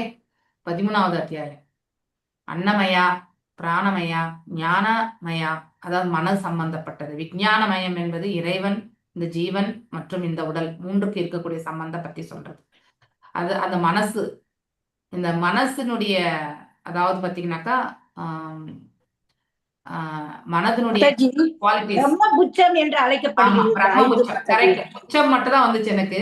ஆமா, பிரம்மபுச்சம். இந்த 5 நிலைகள் வந்து பிரம்மபுச்சம்னு சொல்லிட்டு சொல்லுவாங்க. Okay. Hare Krishna Mataji. Yes yes. So இந்த 13வது அத்தியாயத்துல தான் நம்ம படிக்கிறோம். ஓகே. ஸோ ஆனந்தமயம் என்பது எப்போ நாம இந்த 3 குணங்களுக்கு அப்பாற்பட்ட நிலை, விஞ்ஞானமய நிலையிலிருந்து 3 குணங்களுக்கு அப்பாற்பட்ட நிலைக்கு போறோமோ அப்போ ஆனந்தமயில இருப்போம். ஓகே. ஸோ ஞானமயம் என்பது ஆத்மாவுக்கும் பகவானுக்கு இருக்கக்கூடிய அந்த மனது வழியா நம்ம புரிஞ்சுக்க முயற்சி பண்றது இல்லையா? ஸோ அங்கே பரமாத்மா நமக்கு இருக்கார். ஸோ அதை நம்ம தெரிஞ்சுக்கிறது. அந்த பரமாத்மாவுக்கும் நமக்கும் இந்த உடலுக்கும் மூன்றுத்துக்குமே தெரிஞ்சுக்கிறது வந்து அப்போ வந்து நம்ம வந்து என்னது சரி இந்த உடல் ஆன்மா பத்தி தெரிஞ்சுக்கிறது ஞானம், அது ஞானமயம். இறைவனோட சேர்த்து தெரிஞ்சுக்கிறது விஞ்ஞானம். ஓகே. அடுத்து அதுவுமே வந்து இந்த 3 குணங்களுக்கு அப்பாற்பட்ட நிலையிலிருந்து தெரிஞ்சுக்கிறது வந்து ஆனந்தமயம். ஓகே, புரிஞ்சுதுங்களா? அன்னமயம், ஞானமயம், விஞ்ஞானமயம். ஸோ ஷார்ட்டா நான் உங்களுக்கு சொல்லியிருக்கேன். நீங்க அந்தந்த ஸ்லோகங்களுக்கு போனீங்கன்னா உங்களால அது புரிஞ்சுக்க முடியும். பிரம்மபுச்சம் 5 ஸ்லோகங்கள். ஓகே, ஐ திங்க் 8th இருந்து 12th ஸ்லோகம் வரைக்கும் நினைக்கிறேன் எனக்கு தெரிஞ்சது இந்த பிரம்மபுச்சம். நாங்க இப்பதான் மாதாஜி ஜஸ்ட் படிச்சோம். பக்தி சாஸ்திரிகால இந்த ஆன்சர் படிச்சோம். பிரம்மபுச்சம். ஆமா மாதாஜி. ஓகே, 13வது அத்தியாயம் கரெக்டா தான் சொன்னேன். Okay, thank you all. ஸோ கொஞ்சம் மெமரி பகவான் கொடுத்துருக்கார். Okay, fine.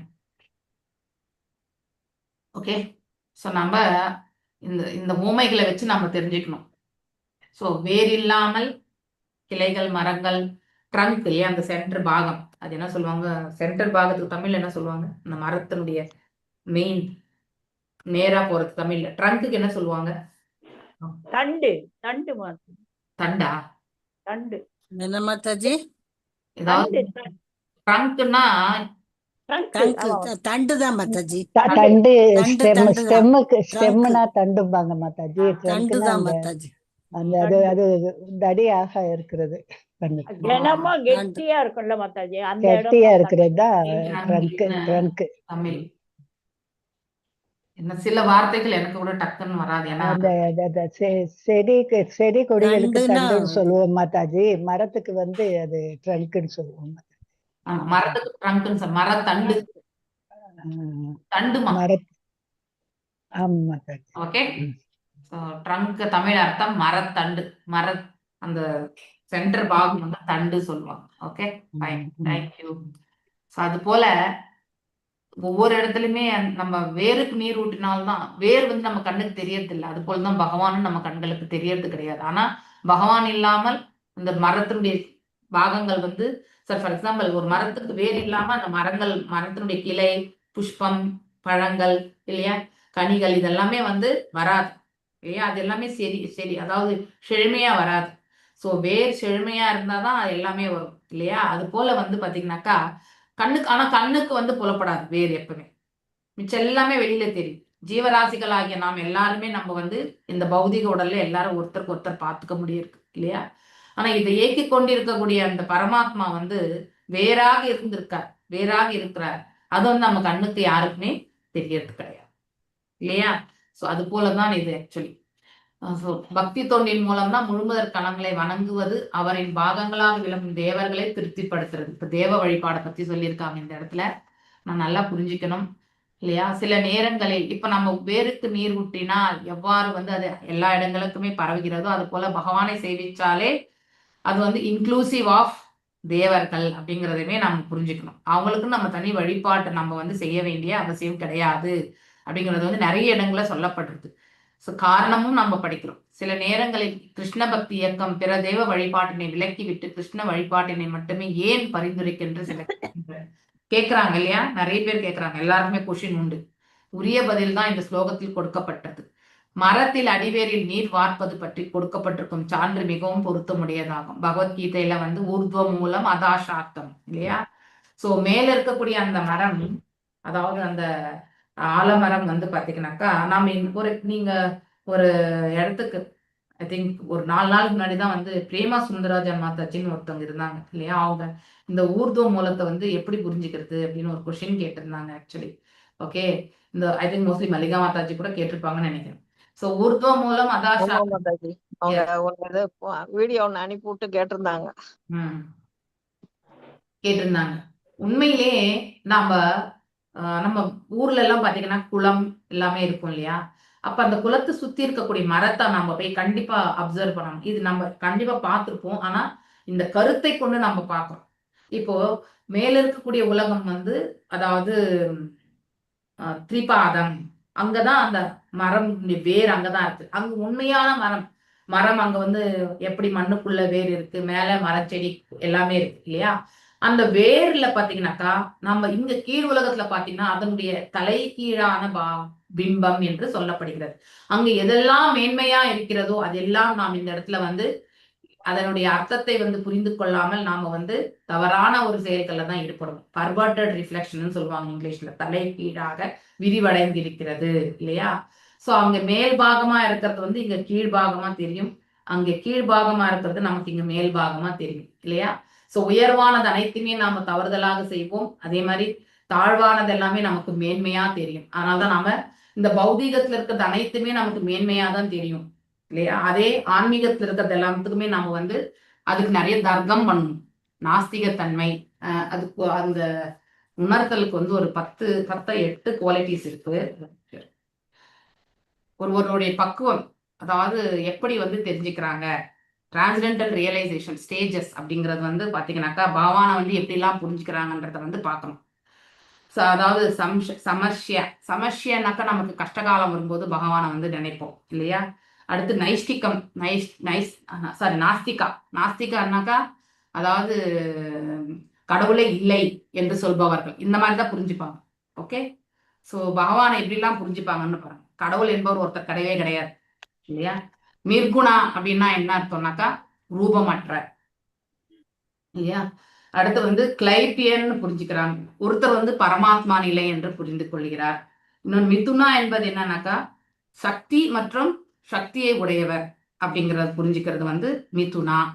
அடுத்து ஸ்வாக்கியான்றது இது ஒன்னொன்னும் அடுத்த நிலைக்கு வந்து தெரிஞ்சுக்கிறது. அடுத்து பரக்கியா தான் ஹையஸ்ட் இதுல வந்து.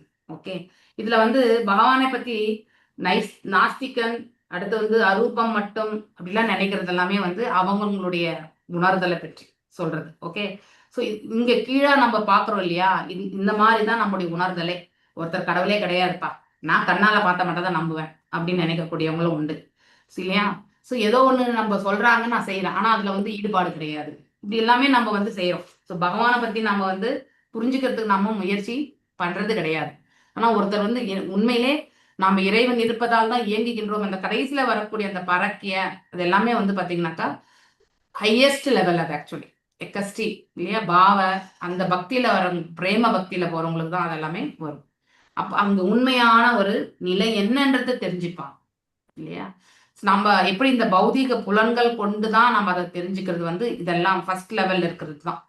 ஸோ அப்ப என்ன பண்ணுவோம்னாக்கா இந்த பௌதிக தளத்துல இருந்தே நாம் அதை வந்து அப்ளை பண்ணி அவ்வாறே நாம் உணரணும்னு நினைப்போம். அது எல்லாமே லோயஸ்ட், அது வந்து உணர்வுகள் என்று அர்த்தம். ஆனா அதே இந்த மனம் மற்றும் இந்த அதாவது இந்த உடலுக்கு அப்பாற்பட்ட நிலையிலிருந்து, இந்த குணங்களுக்கு அப்பாற்பட்ட நிலையிலிருந்து இறைவனை நாம வந்து உணர்றோம் பாருங்க, அதுதான் ஹையஸ்ட். அங்கே வந்து புலன்களுக்கான ஒரு பிளஷர் இருக்காது நமக்கு இல்லையா? பௌதிக புலன்களுடைய பிரஷர் இருக்காம ஆன்மீக நிலையில மனசை கொண்டு போய் நம்ம செயல்படுத்துறோம் பாருங்க, அது உயர்வு. ஸோ அந்த மாதிரி ஒரு இது வந்து வரும்பொழுது அந்த மாதிரி ஒரு நிலையிலிருந்து தான் கோபியர்கள் எல்லாமே பகவானிடத்துல வந்து அன்பு கொண்டார்கள். ஓகே, ஸோ அங்கே வெறுமனே அன்பு பரிமாற்றங்கள். அதை வந்து நம்ம வந்து எப்படி இந்த பௌதிக தளத்திலிருந்து வந்து அதை புரிஞ்சுக்க முயற்சி பண்ணக்கூடாது, அது மிகவும் தவறானது ஆக்சுவல். ஓகே ஓகே, ஊர்த மூலம் அதாசாக்கம். ஸோ எப்படி நம்ம புரிஞ்சுக்கணும், நீங்க அந்த குளத்துக்கிட்ட போனீங்கன்னாக்கா அங்க ஒரு குளத்தாண்டு இருக்கக்கூடிய ஒரு மரம் பார்த்தீங்கன்னாக்கா அந்த நிழல் அதுல இருக்கும் இல்லையா? ஸோ அந்த நிழல்ல அந்த பாகத்துல பாத்தீங்கன்னா மேல பாக்குறது வந்து டாப் மோஸ்ட். நம்ம முதல்ல பாக்குறது எது, அந்த டாப் மோஸ்ட் தான் நமக்கு தெரியும், அதுக்கப்புறம் தான் அந்த கீழ்பாகம் வரைக்குமே வரும் இல்லையா? ஸோ ஆனா உண்மையிலே நம்ம மரத்தை வந்து நம்ம டைரக்டா பார்க்கும் பொழுது அதனுடைய தண்டுல இருந்து பார்த்து நம்ம வந்து மேல பாகம் வந்து கடைசியில தான் பார்க்க முடியும். சில விஷயங்கள் வந்து மேல பாகத்தை நம்மளால பார்க்கவே முடியாது, ஏன்னா நம்மளுடைய பார்வை அந்த அளவுக்கு படாது. இப்போ புளிய மரம், அரச மரம் டாப் எல்லாம் நம்மளால பார்க்க முடியுமா? கண்டிப்பா பார்க்க முடியாது. ஒரு செடின்னா அதனுடைய டாப் பார்ப்போம் இல்லையா? அந்த மாதிரி நம்ம எப்படி புரிஞ்சுக்கிறோம் அப்படிங்கிறது வந்து ரொம்ப ரொம்ப முக்கியம். ஸோ அதாவது பிரபஞ்சம் கீழ்நோக்கி விரிவடைந்திருக்கிறது, அதுதான் இந்த ஏக்க பாதம். ஓகே, அதன் வேறு எங்க இருக்குன்னா மேலே உள்ள முழுமுதற் கடவுளா மேல் உலகத்துல இருக்கு. அந்த ஆணிவேறு தான் பகவான். அவர் இல்லாமல் இந்த கீழ் உலகமும் கிடையாது, அந்த மேல் உலகமும் கிடையாது. இந்த கனெக்டிவிட்டியே அப்படிதான் அப்படிங்கிறத வந்து தெரிஞ்சுக்கணும். இரண்டையுமே அவர் வந்து கட்டுப்படுத்த பரம நெறியாளர் அப்படின்னு சொல்லப்படுறது பகவானுக்கு இல்லையா. பகவான் பகவத்கீதையில வந்து 10.8 உறுதி செய்கிறார். ஹாம் சர்வஸ்ய பிரபுவோன்னு சொல்றார். நானே அனைத்து ஆன்மீக மற்றும் பௌதிக உலகங்களுக்கு ஆதாரமாக விளங்குகின்றேன். இந்த சதுர்ஸ்லோகி பாகவதம் 8, 9, 10, 11 இல்லையா, இந்த 4 ஸ்லோகங்கள் வந்து பகவான் சம்பந்தம், அபிதயா, பிரயோஜனம், இந்த 3 கருத்துக்கள் அதுல நம்ம தெரிஞ்சுக்கிறோம். சோ மேலும் கிருஷ்ணரே அனைத்திற்கும் ஆணிவேராக இருக்கிறார். ஆனால் அதனால் முழுமுதற் கடவுளான கிருஷ்ணருக்கு தொண்டு செய்து, கிருஷ்ண சேவா என்பதற்கு பொருள் அனைத்து தேவர்களுக்கும் தாமாகவே தொண்டு செய்தது போன்றதாகும். இதை அண்டர்லைன் பண்ணி வச்சுக்கோங்க. ஓகே, அதாவது வேருக்கு நீர் ஊட்டினால் அந்த செடி எப்படி செழிப்படைகிறதோ அது போல இறைவனுக்கு தொண்டாற்றினால் அனைவருக்குமே நாம தொண்டாற்றியதுக்கான அந்த ஒரு இது வந்து போய் சேர்ந்தோம். ஆனால் நம்ம தனித்து நாம் எதுவுமே செய்ய வேண்டிய அவசியமே கிடையாது இல்லையா. சில நேரம் கர்மம் மற்றும் ஞானத்தினை வெற்றிகரமாக நிறைவேற்ற பக்தியின் கலவை தேவைப்படுகிறது என்று விவாதம் செய்யப்படுகிறது. அது போல சில நேரம் பக்திக்கு கூட அது இறுதியில் வெற்றி பெற கர்மமும் ஞானமும் தேவைப்படுகிறது என்று கூறுவர். அப்படி கிடையாது. கர்மம், ஞானம், தியானம் இது 3த்துக்குமே முழுமை அடைவதற்கு பக்தி தேவை. ஆனால் பக்திக்கு இந்த 3மே தேவை கிடையாது. பக்தி இஸ் டைரக்ட், அது ஹையஸ்ட். ஆனா பக்தியை ஒரு முறை நாம் செய்து கொண்டு போகும்பொழுது அதை செய்வதற்கான அனைத்து ஞானமும் இது எல்லாமே பகவானால வழங்கப்படும். அது இருந்தாதான் நமக்கு எந்த அளவுக்கு வேணும், எது வேணும்ன்றது இறைவன் நிர்ணயிப்பார். அதுக்கு ஏற்ற மாதிரி அருள்பார். சைத்த குருவா இருந்து அவர் நமக்கு கொடுப்பார். ஆனா கண்டிஷன்ஸ் அப்ளை கிடையாது. பக்தி பண்றதுக்கு நம்ம கர்மத்தையும் ஞானத்தையும் தியானத்தையும் பண்ணாதான் பக்தி பண்ண முடியும்ன்றது எங்கேயுமே சொல்லப்படலை. பக்தி டைரக்டா பண்ணணும் இல்லையா. ஆனா இந்த அதர் 3 இதுமே வந்து பக்தியில வந்தா மட்டும்தான் முழுமை அடையும், இல்லைன்னா முழுமை அடையாது. ஓகே, இதை நாம நல்லா தெரிஞ்சு. உண்மையில் ஸ்ரீல ரூப கோஸ்வாமியின் கூட்டின்படி அந்யாபிலாஷித சூன்யம் ஞான கர்மாதி இல்லையா, அனுகூலியேன கிருஷ்ணானுசீலனம் பக்தி உத்தமம் அப்படின்னு சொல்லப்பட்டிருக்கு. கர்ம ஞானத்திற்கான அந்த இதெல்லாமே நம்ம வந்து விலக்கி விடணும். ஓகே, அந்நிய அபிலாஷித்த அதாவது எந்த ஒரு எதிர்பார்ப்பும் இன்றி, ஆசைகள் இன்றி இல்லையா, அதையெல்லாம் விடுத்துட்டு நம்ம வந்து ஞான கர்ம பாதைகள் எல்லாம் தியானம் ஞானம் இதெல்லாம் விடுத்து பகவானுக்கு வந்து தொண்டு புரியறதுக்கான பாக்கியத்தை நம்ம பெறும்பொழுது நமக்கு தேவையான அந்த ஞானத்தை வந்து பகவானே கொடுப்பார். ஸோ தட் இஸ் அது it will be granted as per the will of the Lord. Okay, பகவான் கிருபையால் நாம் என்ன அடையணுமோ அது கொடுப்பார். நம்ம அதற்காக தனியாக பயிற்சி செய்ய வேண்டியதில்லை. இது அடைஞ்சாதான் அதை போய் நான் செய்ய முடியும்னு கிடையாது. ஆனா பகவான் நமக்கு மார்க்கம் கொடுப்பார். நீ இதை செய்கின்ற மார்க்கம் கொடுக்கும்பொழுது அப்போ நம்ம போய் அதை செய்வோம். ஓகே, ஒரு ஸ்டெப்பா நம்ம வந்து மேன்மையா போகும்பொழுது நமக்கு அது வந்து கிடைச்சிடும். ஆனா கிரவுண்ட் லெவல் வந்து கிடையாது. ஸோ இது நீ பண்ணாதான் உனக்கு பக்தி பண்ண முடியும்னு எங்கேயுமே சொன்னது கிடையாது. ஸோ ஆனால் முழுமுதற் கடவுளான ஸ்ரீ கிருஷ்ணர் இவற்றுக்கு நடுநாயகராக கொண்டு வரப்பட்டால் இச்செயல்கள் ஒரு நாளும் வெற்றி பெற போவதில்லை என்பது மக்கள், அதாவது இந்த மாதிரி எடுத்துட்டு வந்தாங்கன்னாக்கா தப்பு இல்லையா. அதாவது ஞானத்தையும் தியானத்தையும் கர்மமும் செய்தா மட்டும்தான் பக்தி அப்படின்னு எடுத்துட்டு போகும்பொழுது அது வந்து அது வந்து வெற்றி பெறவே பெறாது.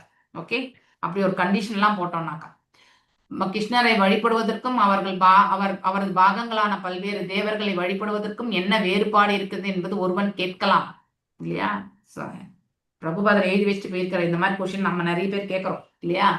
இதற்கான பதிலும் இந்த ஸ்லோகத்துல இருக்குன்னு சொல்லப்பட்டிருக்கு. இதில்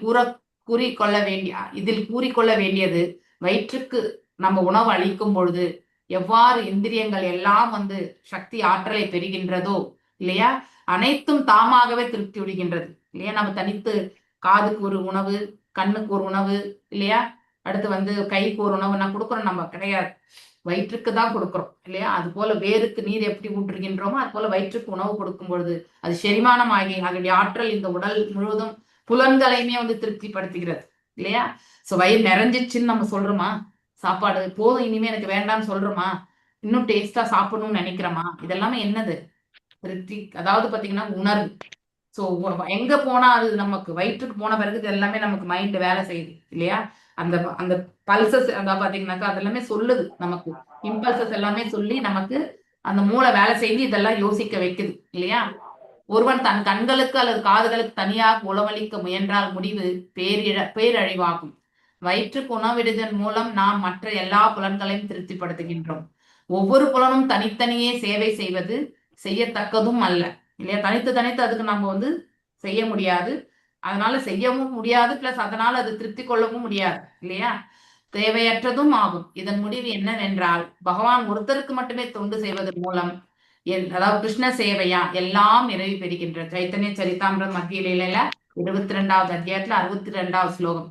கிருஷ்ண பக்தி கையிலே சர்வ கர்ம கிருத்தா ஹாய, அதாவது எல்லாமே முன்னிறை, எல்லா கர்மங்களுமே அப்படின்னா எல்லா செயல்களுடைய இதுமே அதுக்குள்ளேயே அடங்கி விடுகிறது எங்கே? பக்தி செய்யும் பொழுது. அதனால் ஒருவன் முழுமுதற் கடவுளான பகவானுக்கு தொண்டு செய்யும் பொழுது எல்லாம் தானே நிறைவடைகின்றது என்று உறுதி செய்யப்பட்டிருக்கிறது. ஓகே, யாராவது தேவ வழிபாடு கொடுத்து கேட்டாக்கா இந்த ஸ்லோகத்தை சொல்லி நீங்க விளக்கத்தை கொடுங்க. ஓகே, ஹரே கிருஷ்ணா. வாஞ்சகல்பதாருபியஸ்ச கிருபா சிந்துபியேவ ச பதிதானாம் பாவனேபியோ வைஷ்ணவேபியோ நமோ நமः. अनंत कोटि वैष्णव वृंद की जय. नामाचार्य हरिदास ठाकुर की जय. हरे कृष्णा कृष्ण कृष्ण हरे हरे, हरे राम राम राम हरे हरे.